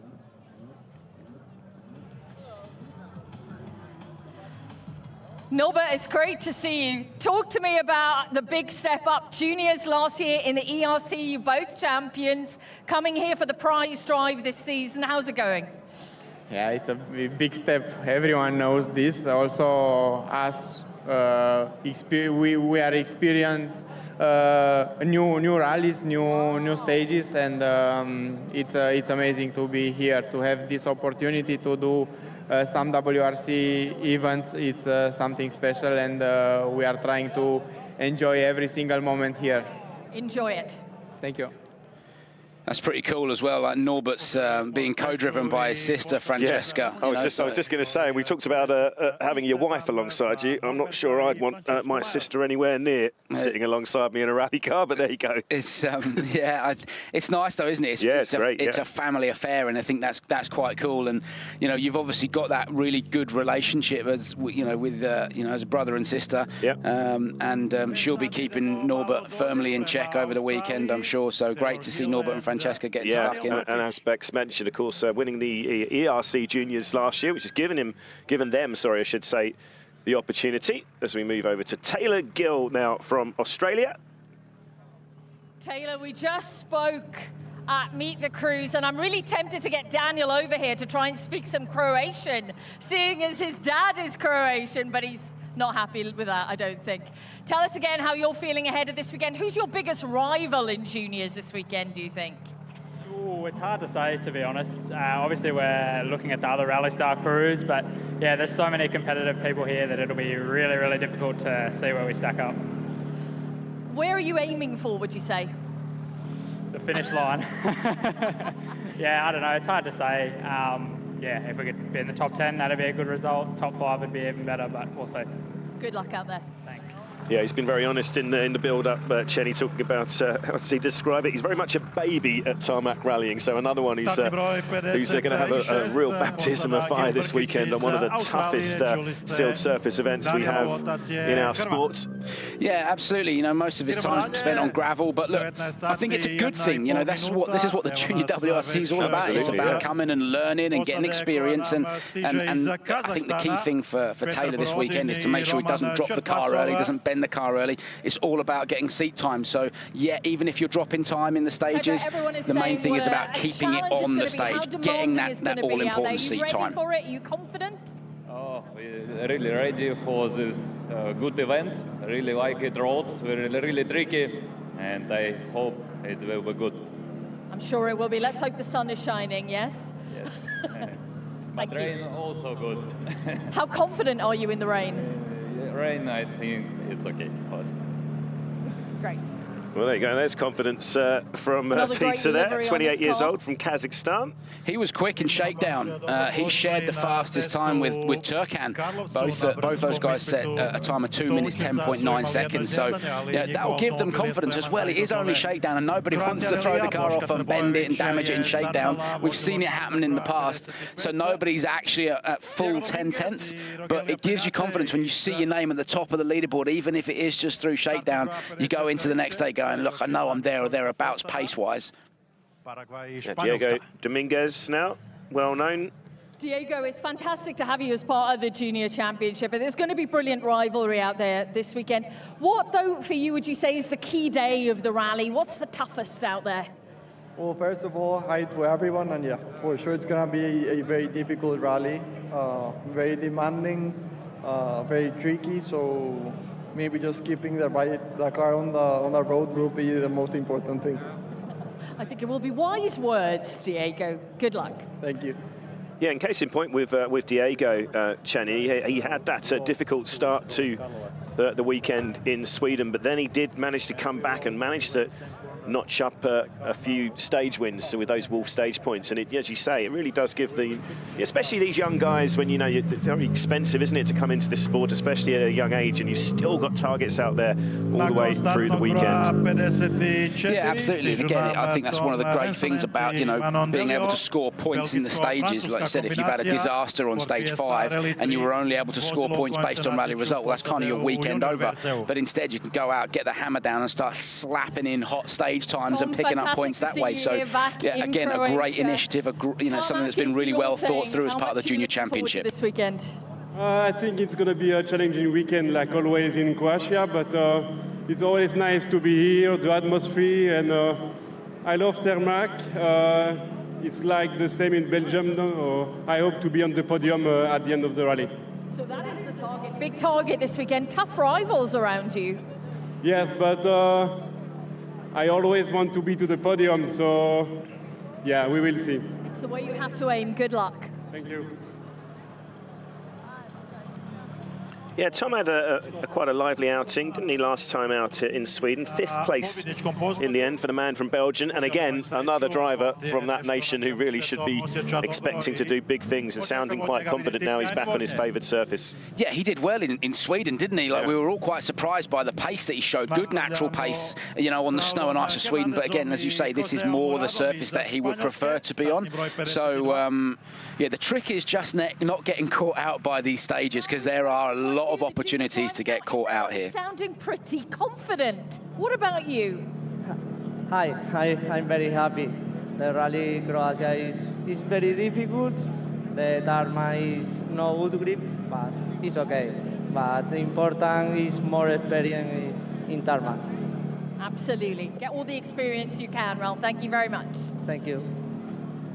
Yeah, and ditto for Raul as well with a 4th place finish. Of course, now these juniors running in sort of reverse championship order here, aren't they? So you can see it's these guys that had that strong weekend in Sweden. And again, a Spaniard there with the 4th place on the snow. Will be fascinating to see what he can do here in Croatia. Evo nam već Iraca, Imona Kellya I Conor Morgan. Now, talking of the Irish tricolor, last year's winners Kelly of the junior category. Eamon, you have a camera on your cap. Are we being recorded right now? Yeah, you can say hello to the JWRC media. Wow. I've been forced into it. Tell me, what is the secret of success here in Croatia? Then you got it right last year. What's the key? It's not making mistakes. It's a rally of attrition, and I think the man who gets through the fastest but the cleanest is always going to be the top step of the podium. But that's not as easy as it sounds, especially when there's 20 of us here and everyone's very fast. But that's going to make it really interesting. And yeah, like I said, the man who makes the least mistakes but is the fastest as well will be at the top. Good luck this weekend. Yeah, I'm really interested to see how Eamon gets on this weekend. I think he's, you know, the experience from last year will play a massive part. You know, we know he was quick last year. Obviously, won the event in the juniors. So, as he said, though, it's a different field. It's stiffer competition this year, but he knows what he's doing. Great to see the Irish fans there wearing the Craig Breen breenies. But Eamon absolutely nailed that. He's absolutely right. It's about keeping it clean, and that's what he's very good at. He's good at staying out of trouble. So, and would you say as well these stages? I mean, it's got to be pretty good for an Irishman, pretty similar to those sort of tarmac. Yes, category over there. Yes and no. There are some differences to home, but yeah, I mean, for sure, Eamon's more comfortable on tarmac. He's quick on tarmac. So let's see what he can do this weekend. What's the aim here on tarmac for you? To be honest, I feel even more comfortable on tarmac than I did on snow, because in Sweden, snow event for me was quite new still. But on tarmac, yeah, we had 2 events last year, so I feel comfortable. Well, you're on the podium there in Sweden, so podium position here? Yeah, the podium is definitely the aim. And yeah, I mean, if all the things go well and nothing will happen bad, I mean, then good result will be definitely on the board. Good luck. Thank you. Yeah, well, that's interesting. Yeah, he's 2nd place, isn't he, in on the snow in Sweden, and he's been the sort of star of the show, if you like, of the FIA Rally Star program. He really has been shining, and actually, in terms of the juniors, he's the sort of championship leader here with no Mille Johansson, who won in Sweden. Not quite sure why he's not here. He had a wonderful weekend last time out in Hungary as well, in the ERC. And that's the last of our junior runners. These are now the purely WRC 3 runners, starting with Slaven in the Rally 3 Fiesta. Of course, one of our local drivers as well. We'll be getting cheered all the way. Slavene, ne tako brzo, već ste dobro poznata lica sa mnogih relija svjetskog prvenstva. Kakva su očekivanja od Croatia relija za vas dvojicu? Prva stvar što bih htio reći da je velika čast ponovno biti na Croaciji. Vrlo teški brzinci. Nadamo se da ćemo to što uspješnije srediti. Yeah, we've got a couple of these local guys competing in the WRC 3 this weekend. Hvala vam lijepa i nadamo se da se vidimo na cilju. Puno hvala.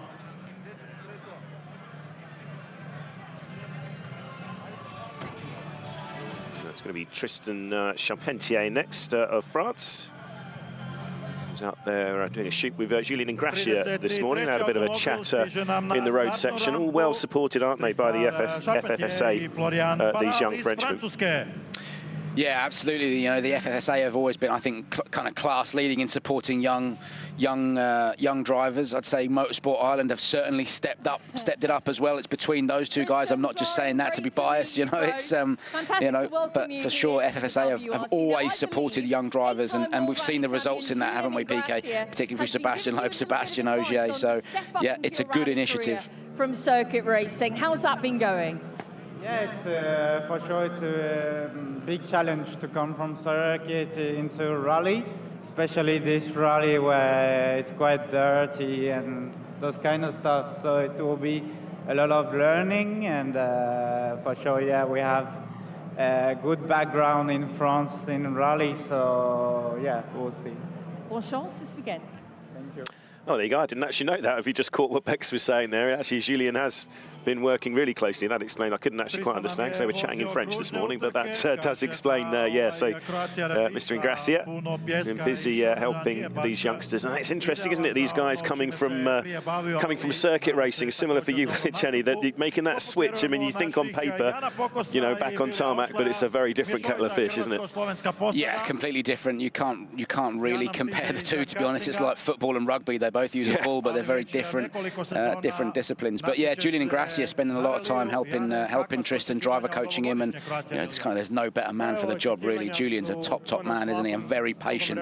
So yeah, great to help those younger drivers out. But as you say, it is very different coming from circuit racing to rally. And you know, with circuit racing, it's a constant. Everything is the same. You know, you go out and the lap is effectively the same, and you're looking for a tenth of a second all the time.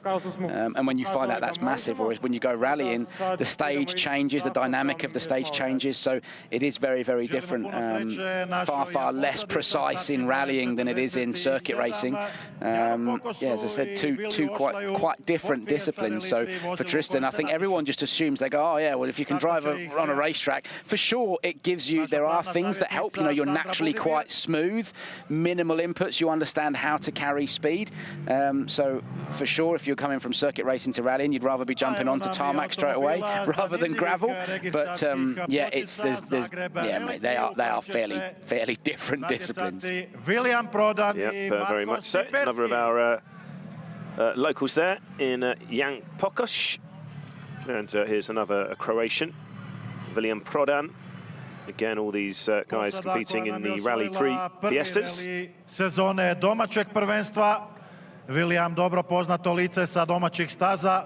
Puno iskustva skupljenog u Hrvatskoj i na međunarodnim livery there, sporting the Croatian flag colours. Očekivati od vašeg nastupa ove godine na ovom reliju. Hopefully Bex give us a little translation. Dobar dan Zagreb, dobar dan Hrvatska.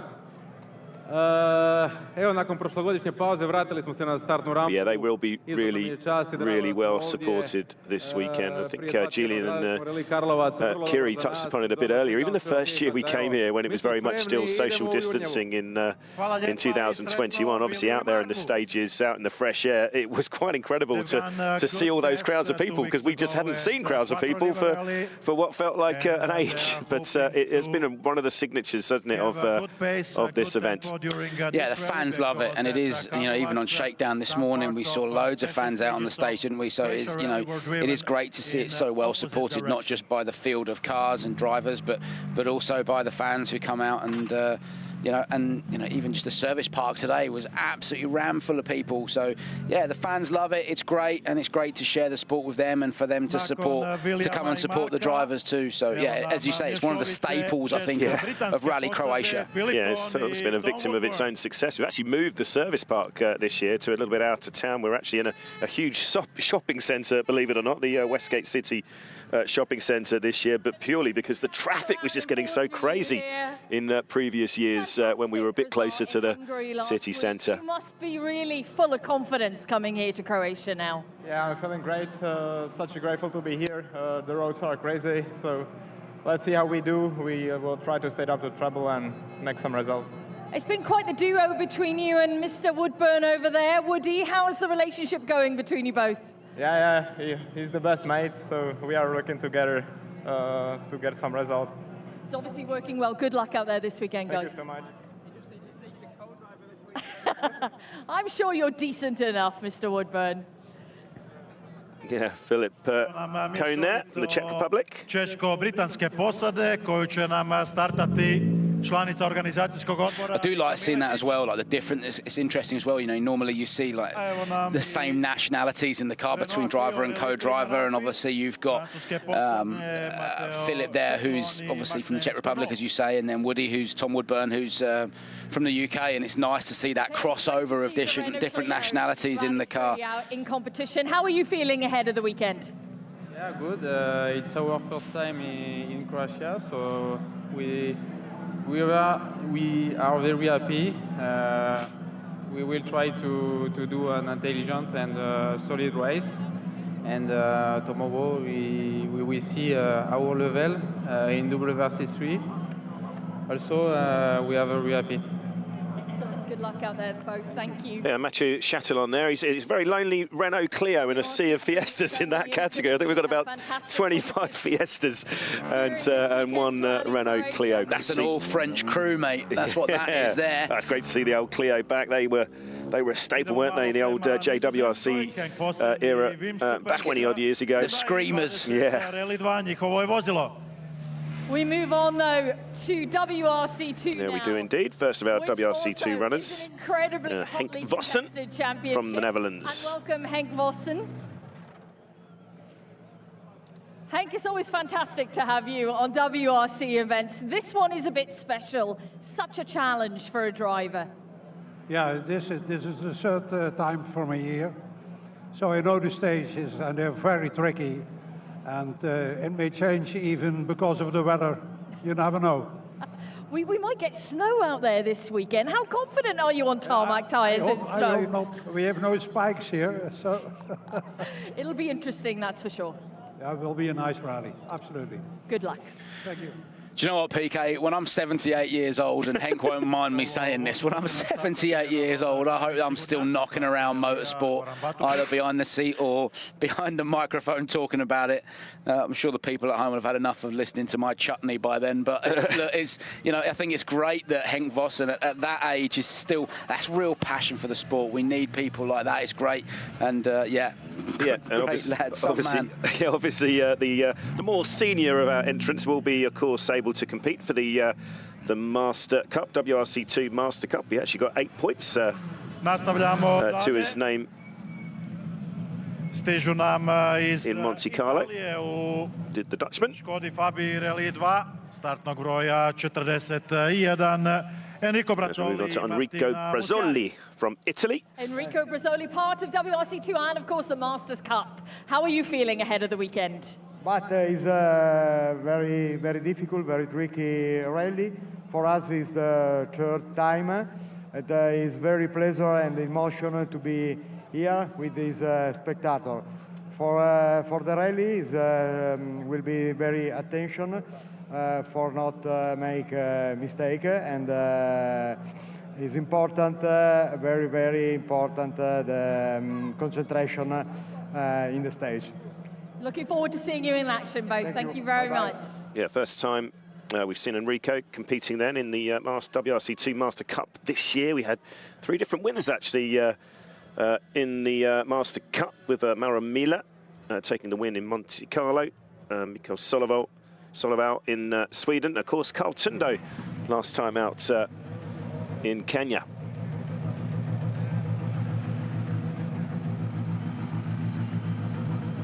And as always in WRC2, plenty of different manufacturers now in this Rally 2 category. Of course, the Toyota Yaris joining the fray this year. And next up, another Italian in Filippo Macchino. Novi starter nam je Goran Vojsić.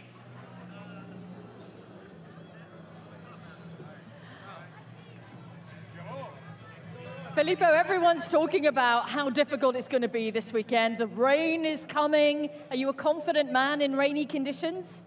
I mean, look, I live in Los Angeles, so rain is not really something that I'm used to, but I'm stoked to be here. I'm happy My good friend invited me again to come out, so we're here, and I couldn't be happier. The people of Croatia have been amazing. They make us feel like superheroes, and we just cannot wait to put on a good show for them. You are superheroes. Well, thank you. I don't know, but yeah, we're working at it. What have you been doing to get prepared for this weekend? Well, so actually today is my daughter's first birthday. Oh wow, happy birthday to her. Hence, there's a cupcake with a 1 on top. We actually have a banner we're gonna take a picture with. That's adorable. But yeah, that's what I've been doing, being a dad and trying to stay out of trouble, so.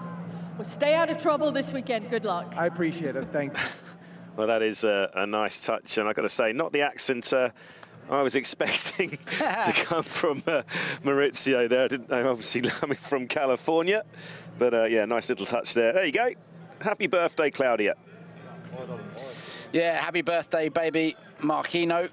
And yeah, Filippo spends a lot of his time, as you said, out in the States, based in Los Angeles, Italian-born. We saw him Rally Monte Carlo as well, and he's here to enjoy himself and to have some fun, and that's certainly what he's doing. And again, celebrating his daughter's birthday as well, so that's nice. Yeah, nice touch. Another of our Skoda Fabias. It's been a little trio of Italians actually here in the earlier runners of WRC2. Maurizio Chiarani up next. Iduća nam je posada koja će ovdje doći u automobilu startnog broja 39.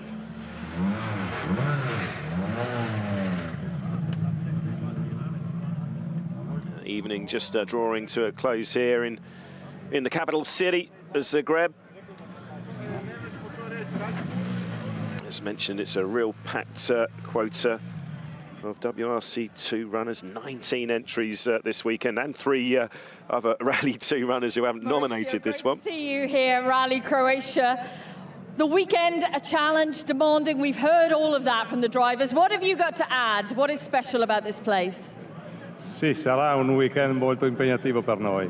Sicuramente il tempo non aiuta, quindi ci impegneremo al massimo per fare la migliore prestazione. A very good performance. Look forward to it. Thank you very much. We are in the midst of WRC2 now. We absolutely are, Bex, and here's another familiar name coming up next. Ricardo Trevino from Mexico. He's been around for a few years. Very often saw him competing over in Mexico. Very well known to the WRC stages. Yeah, he's been in all sorts, Ricardo, hasn't he? He loves his vintage rallying as well. He rallies in Mexico and here, there, everywhere else in a Studebaker and all sorts of stuff. So he just loves getting out. He's again into his 50s now, so he's just enjoying his rallying. And you know, why not come and take part on one of what I think is the toughest tarmac rally in the world at the moment. Second last time out as well in Sweden in the Masters Cup. Ricardo, tarmac is where we're at this weekend, and it is a big challenge out there. How much are you looking forward to it? Hello, I am very happy return this rally. It's a very beautiful and complicated rally, and good, very good country. Good luck. Thank you very much.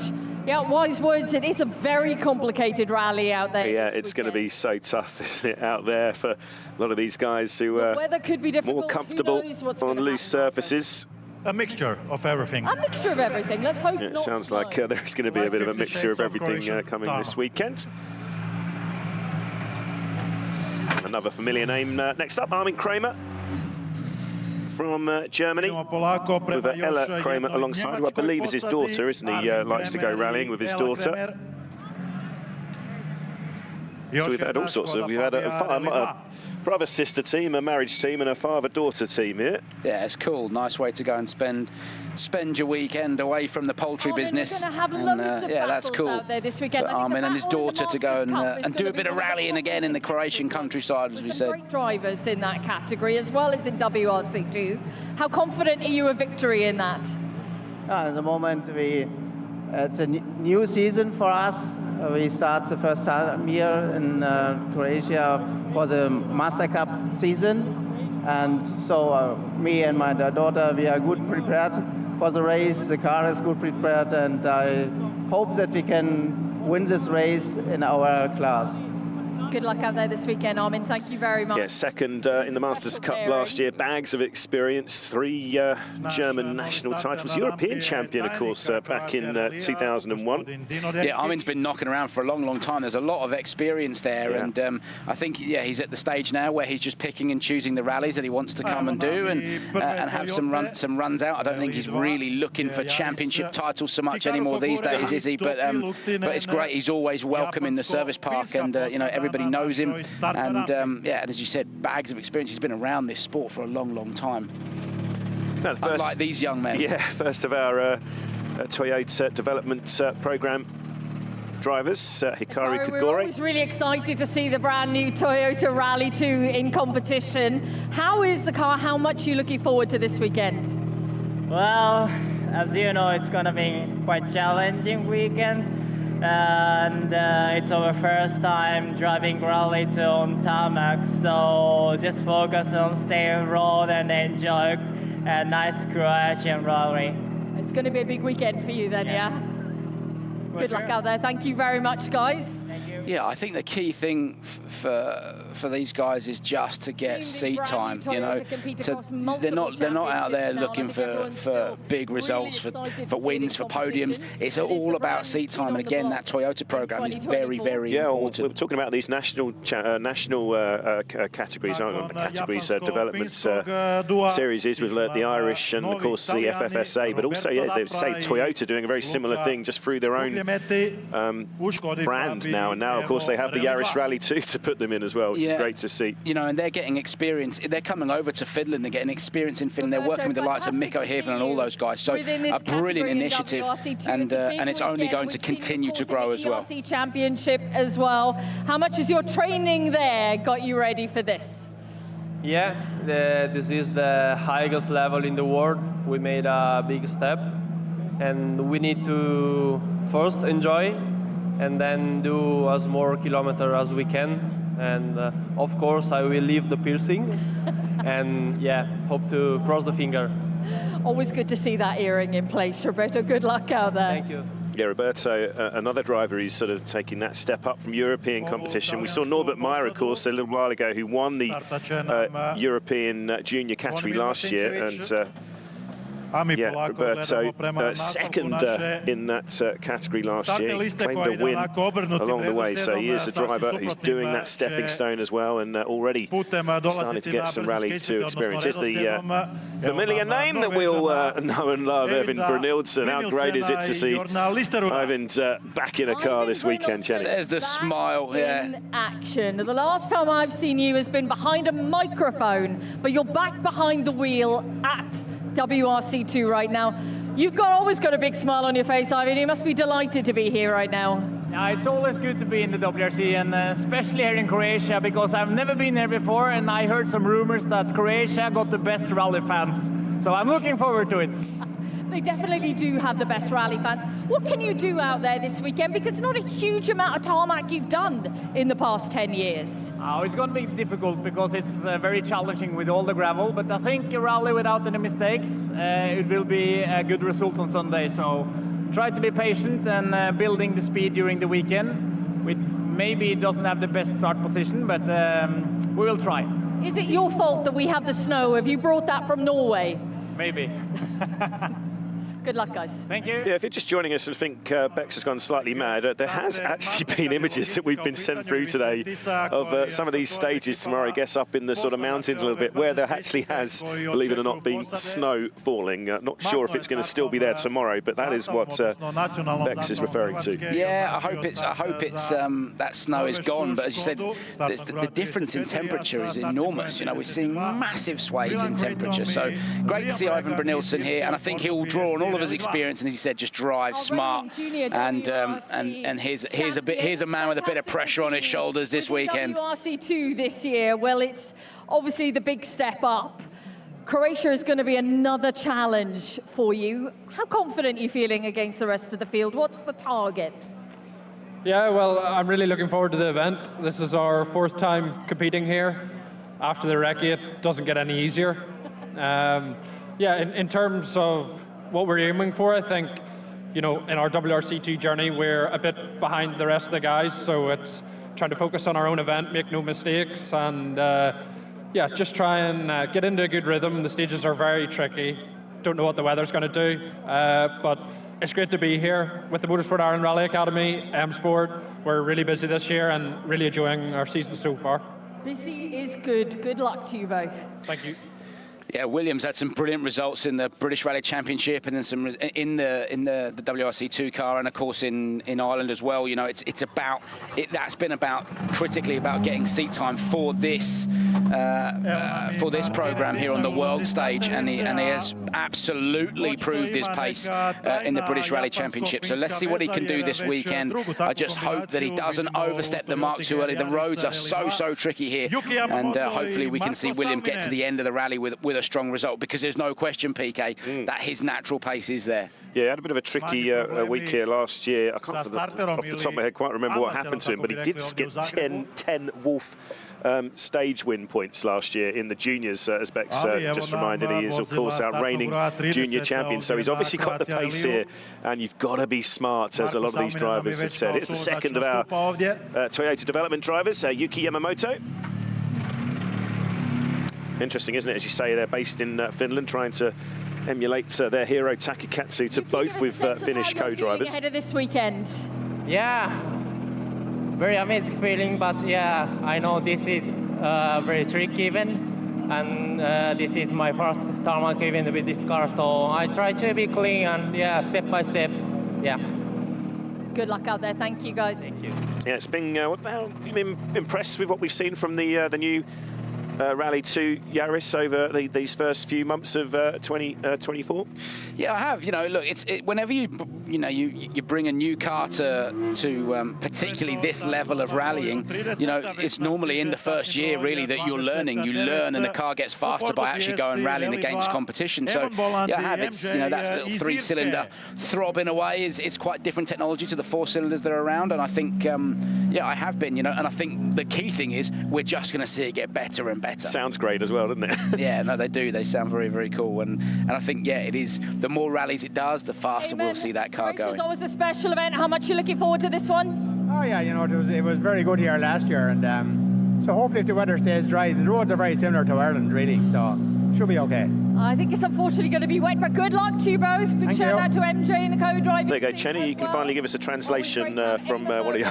He said he hopes it's dry. He's been here before. He enjoys it, and he reckons the roads are.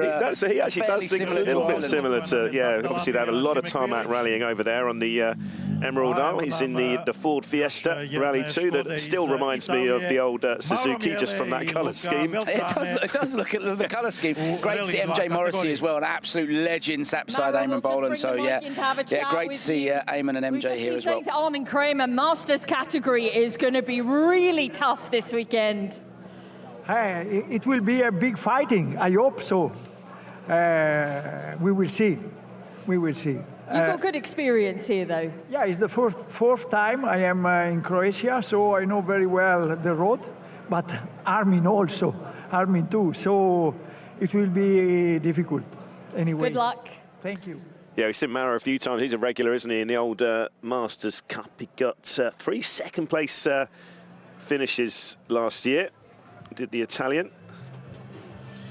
A couple of these older gentlemen not even getting out of the cars. I hope they've got the energy to get through the weekend. Iz 2022. godine u Rally 2 kategoriji u novom automobilu Hyundai i20N Rally 2. And who do we have next? Now we get into the sharp end of the Rally 2. Emil Lindholm, great to see Emil back, and been a few developments to the Rally 2 I-20 as well. Yeah, and Teemu Sunninen, a regular in the WRC. We all know the name Teemu Sunninen. He's doing gravel notes for Emil this weekend, so Emil, a good pairing. Weekend ahead, and the honours are up for play in WRC2. How confident are you of podium position, given the rivals around you this weekend? Yeah, it's no news that the competition is tough in WRC too, and especially in this rally, which is, to be honest, one of my favorites of the year. So I'm happy to be here. Unfortunately, I'm a bit sick, so still gathering my strength, but hopefully it'll be a good weekend. Get an early night. Yeah, he does you'll feel better tomorrow. sound a bit husky. Rita Harmelainen there. Yeah, a little bit of development work done on the engine and suspension. I reckon they've got an extra 3 extra horses to come from that power plant. So let's see how Emil. Not quite sure how they calculate. That's very specific, isn't it? 3 brake horsepower extra. If it's one more, you take it. Yeah, so, you know, and you do Absolutely. see evolutions of the car and progressions. You're allowed to do that by regulation at certain times throughout the year. And you know, the M Sport Ford car, the Puma, has turned up with a new evolution of the rear wing as well, and they've used the Joker for that under regulations. They're allowed to do that. So yeah, so that's what's gone on there. Rally Croatia. Larry, fantastic to see you. How challenging a rally is this, would you say? How does it rate on the scale of tarmac events? I think it's going to be one of the challenging rally for this season. For me, it's like tarmac gravel with tarmac gravel rally. So it's going to be a very tricky with very tricky places and many crests and everything. So it's very challenging.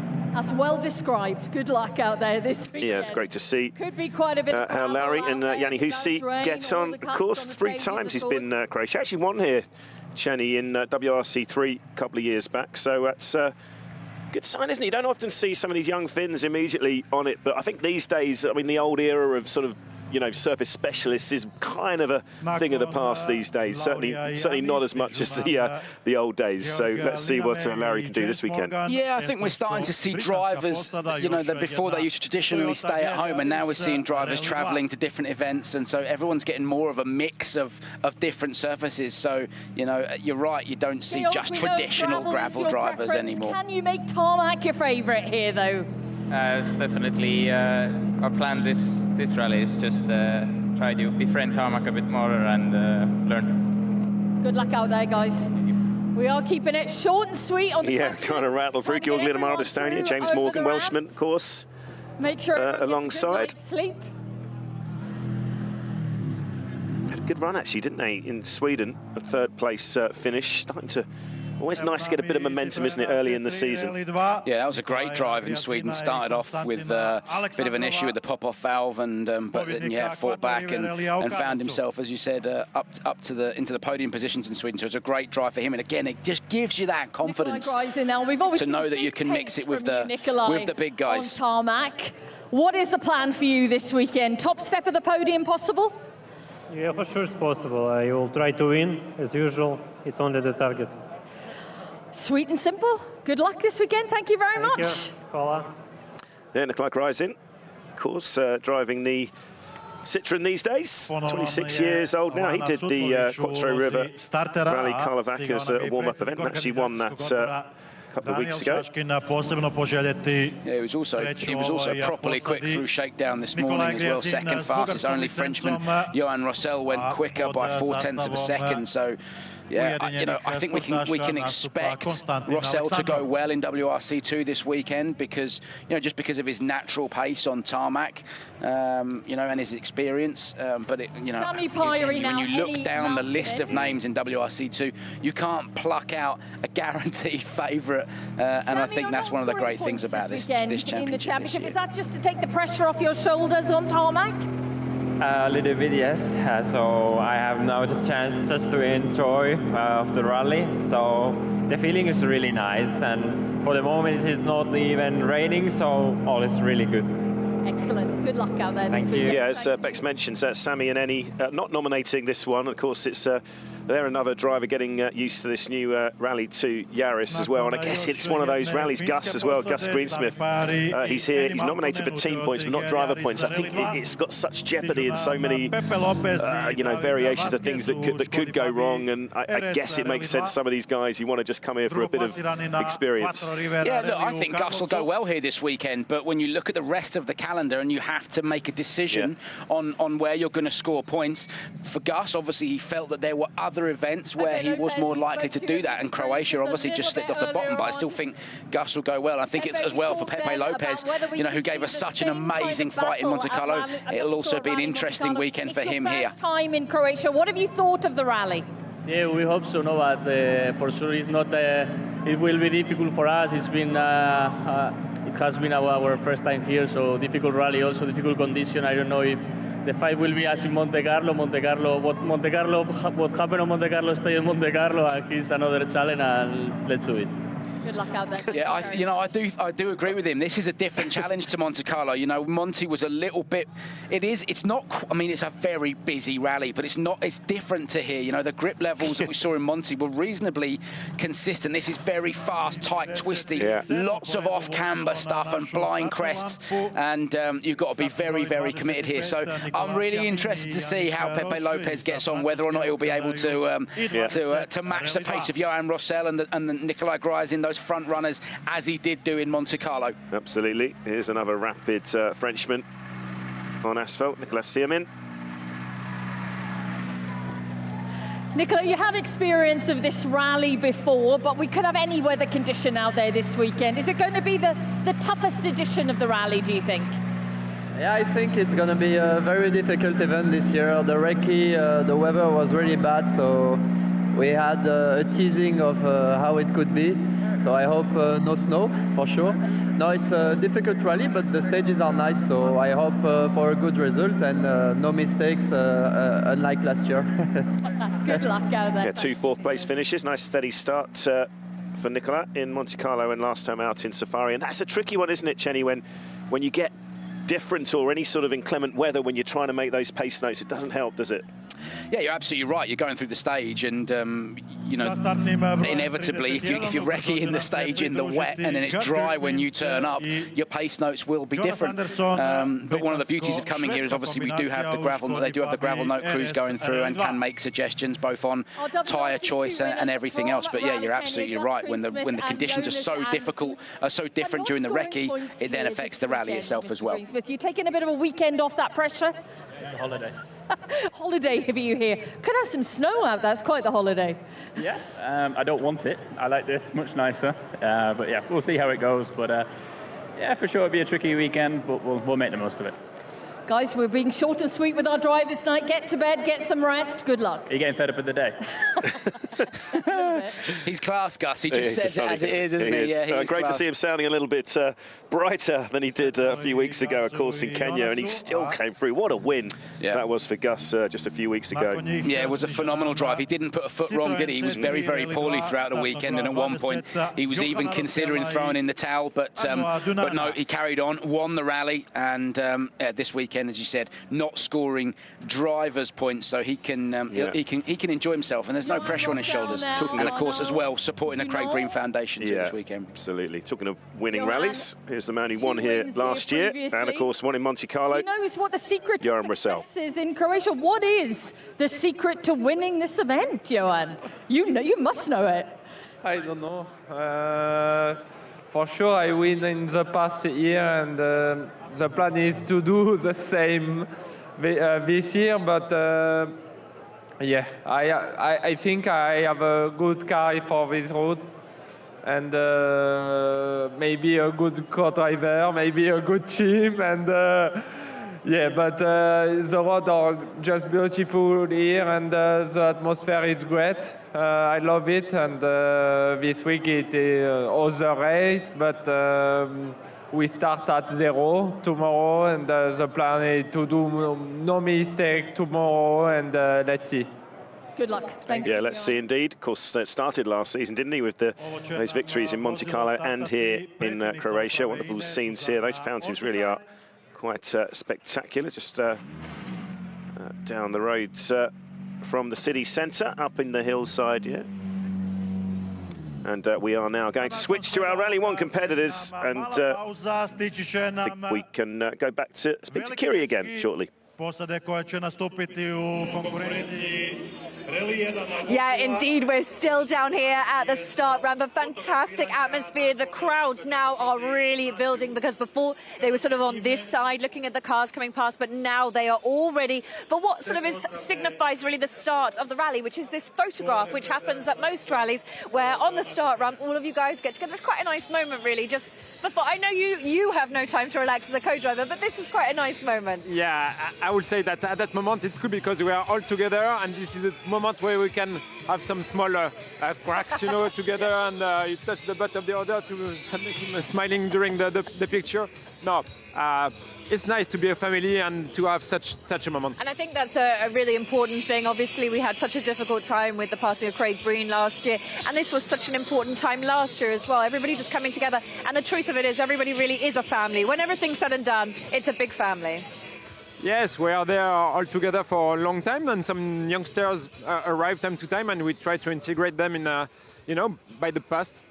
We had many media activities, more autograph sessions, a bit bigger ones. Times are changing for sure, but we're gonna look if some of them are a bit more funny than some others. What do you make of the Hyundai new overalls? They're cool, aren't they? I like it because we all have a bit of I mean, the previous ones were not the best ones from my point of view. But the orange is very cool. They look really great all together. Now on that we can see also who has a sponsor or not, depending on the caps. Well, on that front row, we have got our championship title contenders at the moment. There's 6 points separating Thierry Neuville and Elvin Evans. And who would have thought we'd be saying this at round 4? It's Adrian Formeau that's sitting in 3rd position on the overall championship table.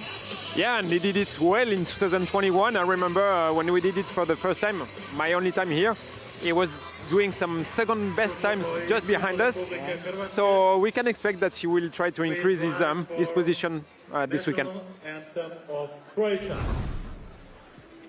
No, I think we'll leave you just to listen into this.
Well, there we are, and that's very much signifying the start. Once the cars have gone over the start ramp, that's officially the start, but it's really nice that these traditions still carry on. And of course, it's really nice. Rallying is very much a raw form of motorsport, so isn't it? And the fact that the fans can be this close always is just fantastic. Yeah, and this is probably something that I miss for the finale, this contact. And we have to remember that all those guys spent already 3 big days of concentration. And so the race is just starting now, but let's say that's a long time ago. Yeah. In a way, it's a full week. Yeah, rally is very demanding, and we ask a lot to those guys. And I was watching the eyes of Elfyn Evans. You have seen that on the images. He looks already very focused and determined. You know what, though? This is a time for Elfyn. He needs this because he's been in a position, either fighting with you guys where he could have had a championship title already and he slipped out of his hands, at the last throws. And this, if it's going to be a year to work, it could be very much this year. He's 6 points off Thierry. This is an important rally for him. I bet on him on this rally, actually. You did? Okay. What's he like as a competitor? Obviously, you've been in the same team as him, and obviously you've been in some very fierce battles, but he's still a very kind human, isn't he? Yes, and I think years after years, he started to be a bit stronger and more harsh in his way, to be with the others, a bit more aggressive, let's say, in his approach. And he knows, of course, what we are seeing now. He knows that this is this year or never, I would say. Yeah. So Thierry Neuville is also in the same position. Rovan Perra is not there, Ogier is not there for the World Championship. The place is available at the top of the podium. Yeah. So for sure we're going to have a strong battle in between those two guys. Because actually for Thierry as well, he's been runner-up so many times. For both of them, this year is really, it's got to be one of theirs. I mean, if it isn't one of theirs, my goodness me, it's going to be a big turn of events. Yeah. You know what? I'm looking forward also to Adrien Fourmeau. Let's have a big surprise here. We've already had quite a big surprise, I think. Imagine you can score some big points, and at the end of the rally, everything is mixed for the championship. So I would say that if we come back to Elfyn Evans, he has the knowledge, he has the experience, he has the will. Neuville seems a bit more relaxed with the way he's working with the car. Because we know that Elfyn is up and downs with his car. Sometimes he cannot find the good setup, and Thierry Neuville is more or less more constant. So, but that is a little bit his nature as well. But anyway, we were talking about the rally starting already, basically for you guys days ago. Shakedown has happened. Let's take a look in at what happened. Your cars and your teams. I wish you good luck. I wish you to enjoy. New country. Different road surface, but the same daunting challenge to be the fastest among the elite in the World Rally Championship. Normally there's a big advantage to being first car on the road on asphalt, and this weekend that advantage belongs to championship leader Thierry Neuville. Elfyn Evans won this event last year and would like to be the driver that continues the Toyota domination. Toyota have never lost here.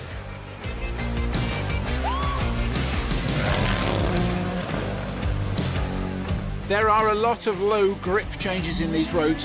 They're tarmac, but not as you'd know it. Adrien Fourmeau goes in search of another podium finish.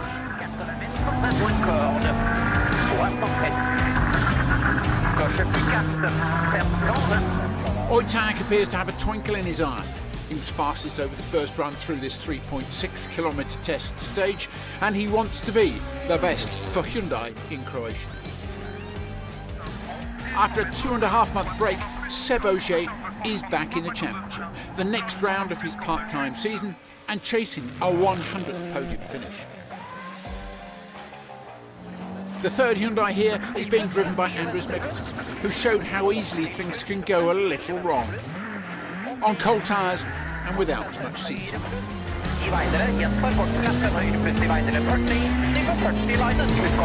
But multiple former champion Ogier produced the fastest time overall to shade teammate Elfyn Evans and push Neuville's time to an equal third best. Outside those leading times, Nikolai Gryazin was 9th fastest and the quickest in WRC2. Well, as you just saw, it was Sébastien Ogier that put through a fastest time in Shakedown overall.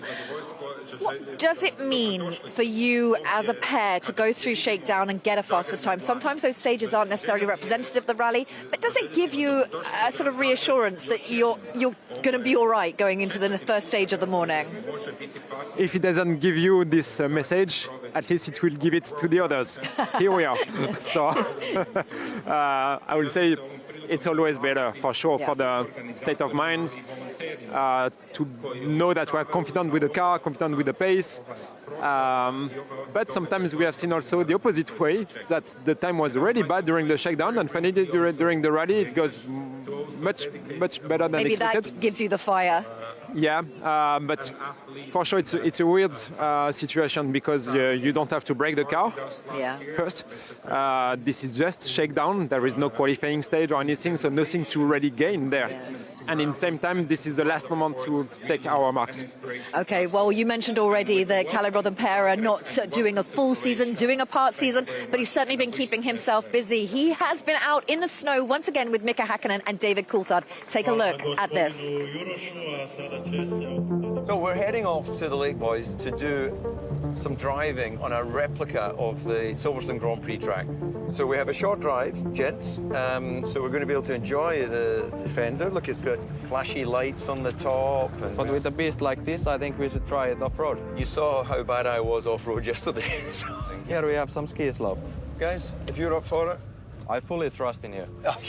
That was your first mistake. Made it. Go, go, go, go. A second. Full gas, full gas, full gas. Yes, excellent. Look at that. Yes, good.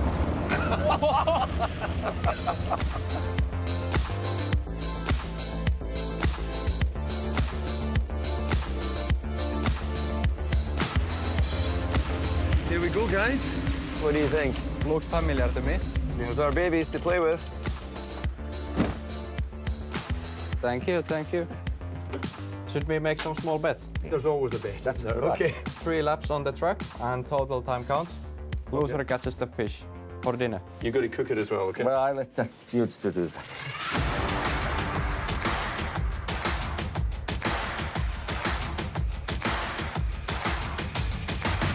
Okay, Mika, no jumping the start. You go when the flag gets to the bottom, okay? 3, 2, 1. Remember to breathe.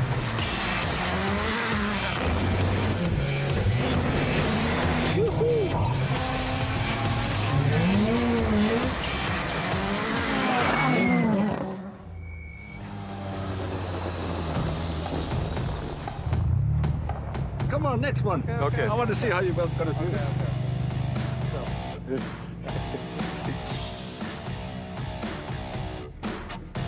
No, good. Looking good.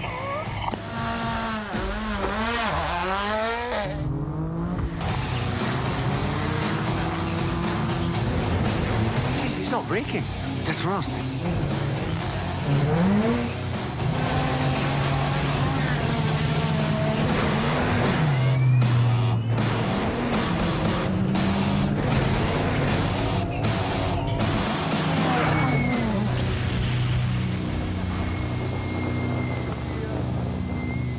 Just head back to the cabin? It's not finished. It's good race. We'll give it a try. Prepare to be impressed. Hey, good luck, Matt. Good luck.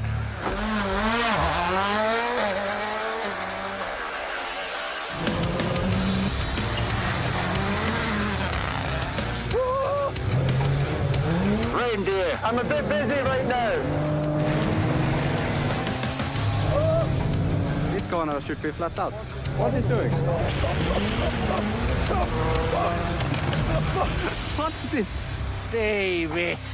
I got overexcited and ran out of talent. We'll come to help you.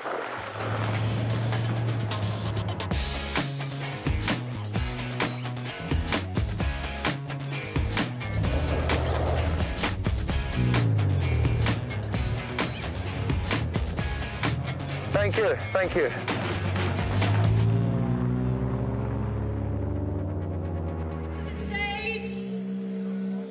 Well, that happened fast. Bex is now on the start ramp, so I'm going to hand back over to her. Greg, well, fantastic to see you here. Big smile on your face. You've got some experience here in Croatia, but it's going to be a different beast in a Rally 1 car, isn't it? Confident? Yeah, quite confident. We had 2 days of testing in Croatia, so good feeling with the car. The atmosphere in Croatia is always amazing, and then the stage is just like a roller coaster. And like you said, with a Rally 1 car, it will be even funnier, I think. I think it'll be a fantastic weekend for you. Wishing you the best of luck, Gregoire. Thank you very much. Thank you. Yeah, it's going to be an interesting one, isn't it, Chenny, to see what Gregoire can do this weekend. Certainly one I'm very interested to see his pace.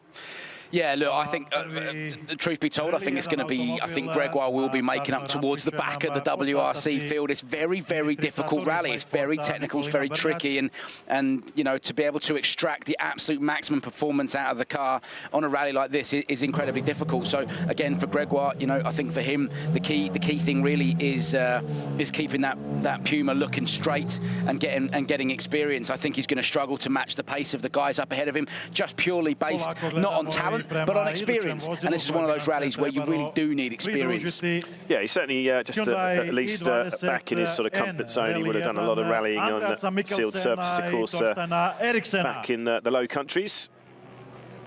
And here's another man who we're going to be very interested to see the pace of. Great to see Andreas Mikkelsen and Torstein Eriksson back competing in the Hyundai i20.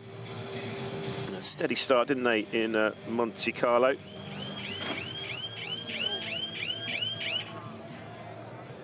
It is the second rally of the season for Andreas Mikkelsen and Torstein Eriksson, everyone. Andreas, it's brilliant to see you here in Croatia. You have been here before, but in a rally too. Like I said to Gregoire, very different beast in this one. How confident are you of a good performance out there this weekend? No, it will be a big challenge in front of us. I haven't done this rally in a long time, and yeah, quite fairly a new car for me as well. But we are positive. The feeling in the car is good. The pace is going to be high, and we'll just do our best. Let's see. And fingers crossed for no snow this weekend. Yeah. Good luck out there, guys. Thank you. Yeah, it's great to have Andreas back. I mean, he's more than earned his chance, hasn't he, getting back in a Rally 1 car this year with, you know, was it 2 WRC 2 titles in the space of 3 years? Yeah, there's no question that Andreas Mikkelsen's got plenty of pace there. You know, he spent an awful lot of time winning rallies with Volkswagen, didn't he, back in the day? But, you know, Beck's kind of touched on it there. The performance gap between a WRC 2 car and a Rally 1 car is enormous. It's massive, and it's very, very difficult, as I said, you know, when we were talking about Gregoire, to extract every ounce of performance out of the car, and to do it on a rally like this is difficult. And I think we just heard from Andreas there, he's already tempering his expectations of the rally. He knows it's going to be a difficult weekend. I think if he can get a top 6 result, that'll be a good finish for Andreas Mikkelsen this weekend. And that's, again, not based on talent or anything else, just based on time in the seat in one of these cars. Yeah, one man who I expect won't be tempering his expectations is the man next to climb onto our ceremonial start. Needs little introduction. He is back in action, our 8-time World Rally Champion, Sébastien Ogier and Vincent Londe. Seb, we're so delighted you picked Croatia to come back to. It's a huge challenge of an event, one you've been on the top step of the podium at. You're on 99 podiums in your career right now. Could we make it 100 this weekend?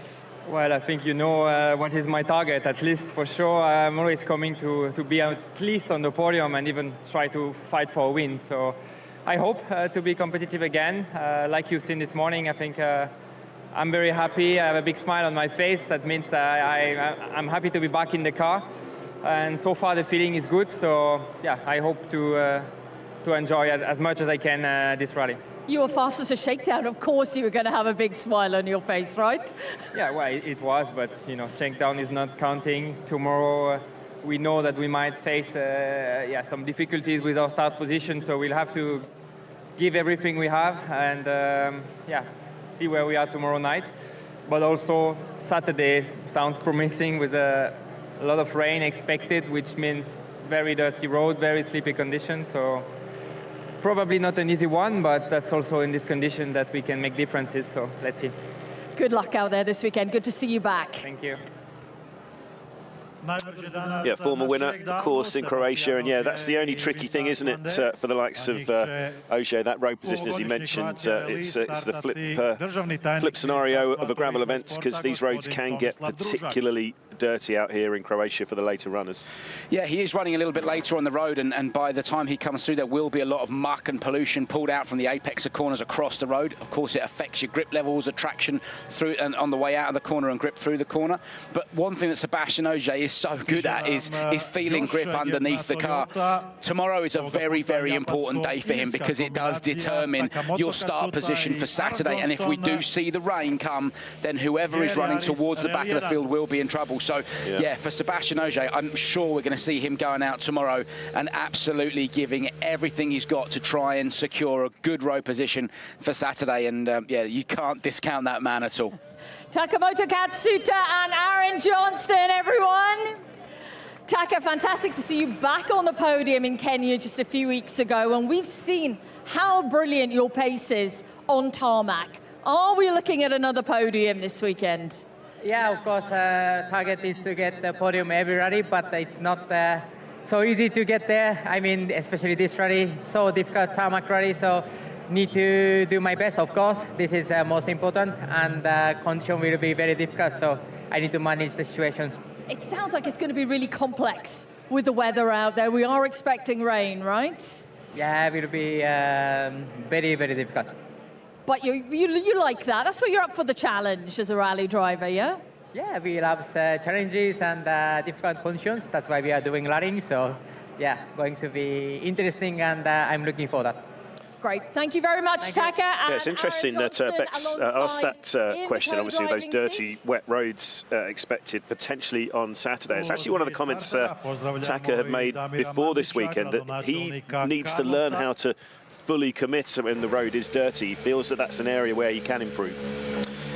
Yeah, and again, that does sort of come with time in the seat and coming and doing specialist rallies like this, and you know, trying to replicate those conditions elsewhere can often be quite difficult, because if you go testing, you tend to learn the road. You know, you're just doing the same stretch of road up and down, so you learn the road. So yeah, this is a good learning opportunity for Taka, and it's very, very difficult here in the wet. Nothing but consistent. He's 3 times here, 6th place every time. So let's see what Taka can do, and let's see what Tanak can do. We've seen you here on the podium twice before. It's the 4th time now we run Rally Croatia.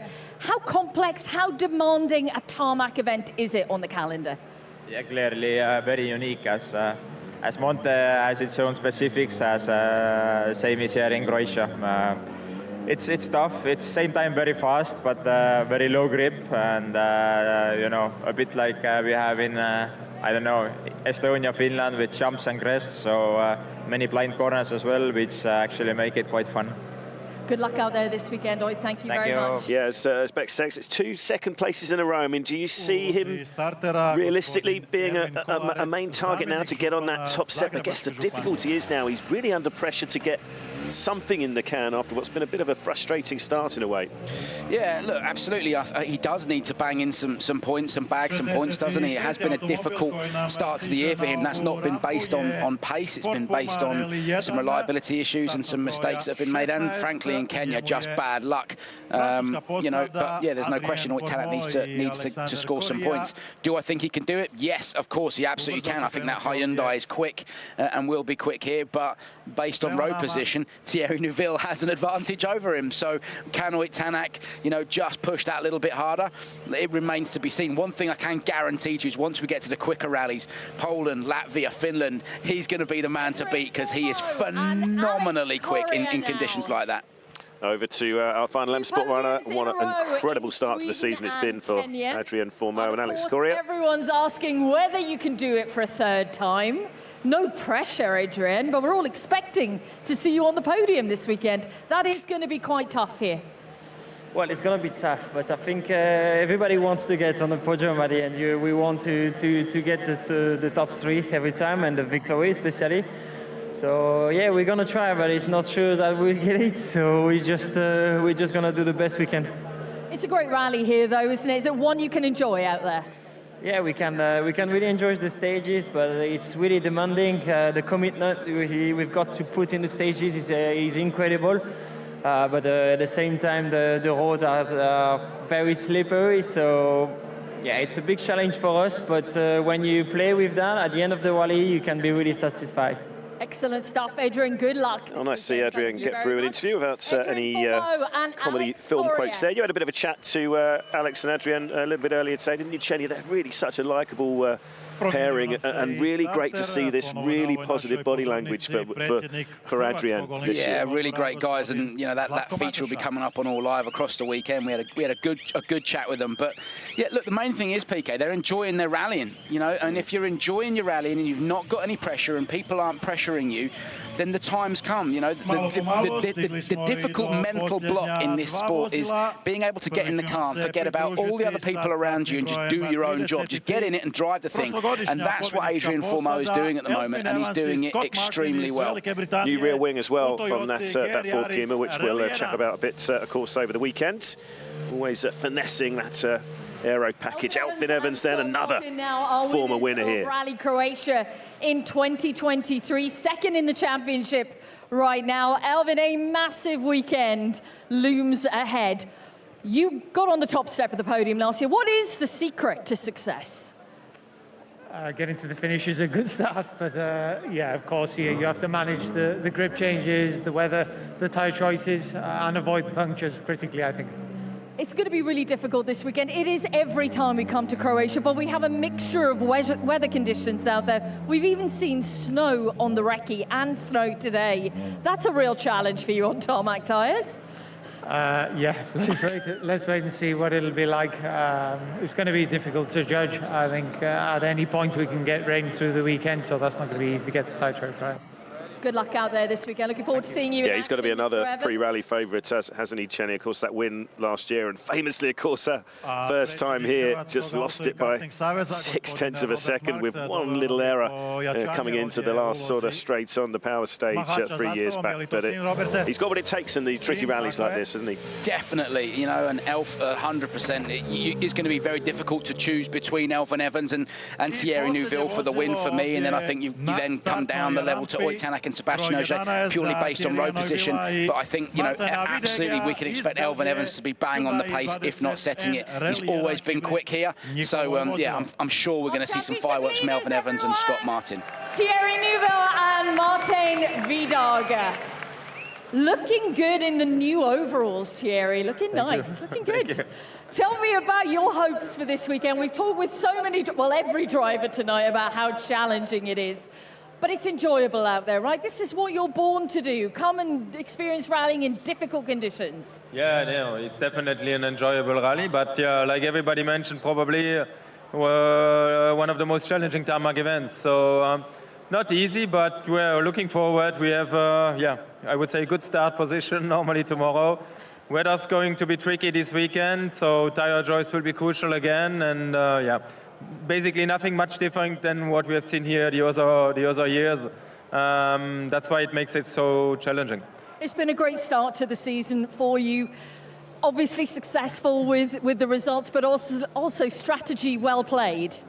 Yeah, that's exactly what I wanted to mention. I mean, it was successful, but not as trouble-free as we would hope for sure, especially after Kenya. But we played well our strategy. We have always been very strong in pushing hard when we need to, and that gave us some extra points. But this weekend is a different challenge, and yeah, we have to see where we end up Saturday night and then make a good plan for Sunday.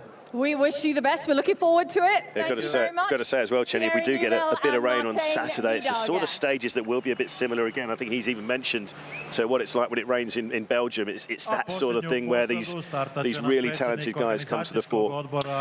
Yeah, you know, and if it does rain, straight away he'll be hooking that Hyundai into as many apexes as he can to try and drag all that mud out, and you draw as much advantage as you can. So I think Thierry Neuville, again, for me, Thierry Neuville and Elfyn Evans are absolutely the pre-event favourites coming into this weekend. And yeah, it remains to be seen how much quicker that Hyundai will be in full dry tarmac conditions as well, because they have made an awful lot of improvements to that car. So let's wait and see. But one thing's guaranteed, it's going to be an exciting weekend. Yeah, it absolutely is. So as you could see, that's the last of our Rally 1 runners. Thanks very much, Chenny, there, as the scenes kilometres in the evening there on National University Library there in Zagreb. But this is what we're looking forward to then tomorrow. It's a packed old schedule, isn't it, with that loop of 4 stages. Slightly different that we sort of run it back in reverse of the morning loop, starting there at 8:28 local time, all the way down to 6:09 in the evening. And of course we'll keep you up to date all the way through the weekend with regular reports here, of course, at the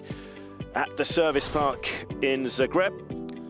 119 kilometres in total on Friday, and then of course it's an even busier day on Saturday again. Loop of 4, it's actually slightly shorter, 108 kilometres there, but again loop of 4 stages. That Vinsky Ver stage, the famous one, of course, with the iconic castle and the stone bridge. Wonderful scenes we've seen over the years, and this is how it all wraps up as we head down to Super Sunday. Of course, the new point system in play this year, and the Wolf Power stage will be as thrilling as ever, I have no doubt. So wrap yourself up tight then for tonight, but we're going to be coming back with a bang tomorrow as we hit those treacherous tarmac roads here in Croatia. We're back on tarmac.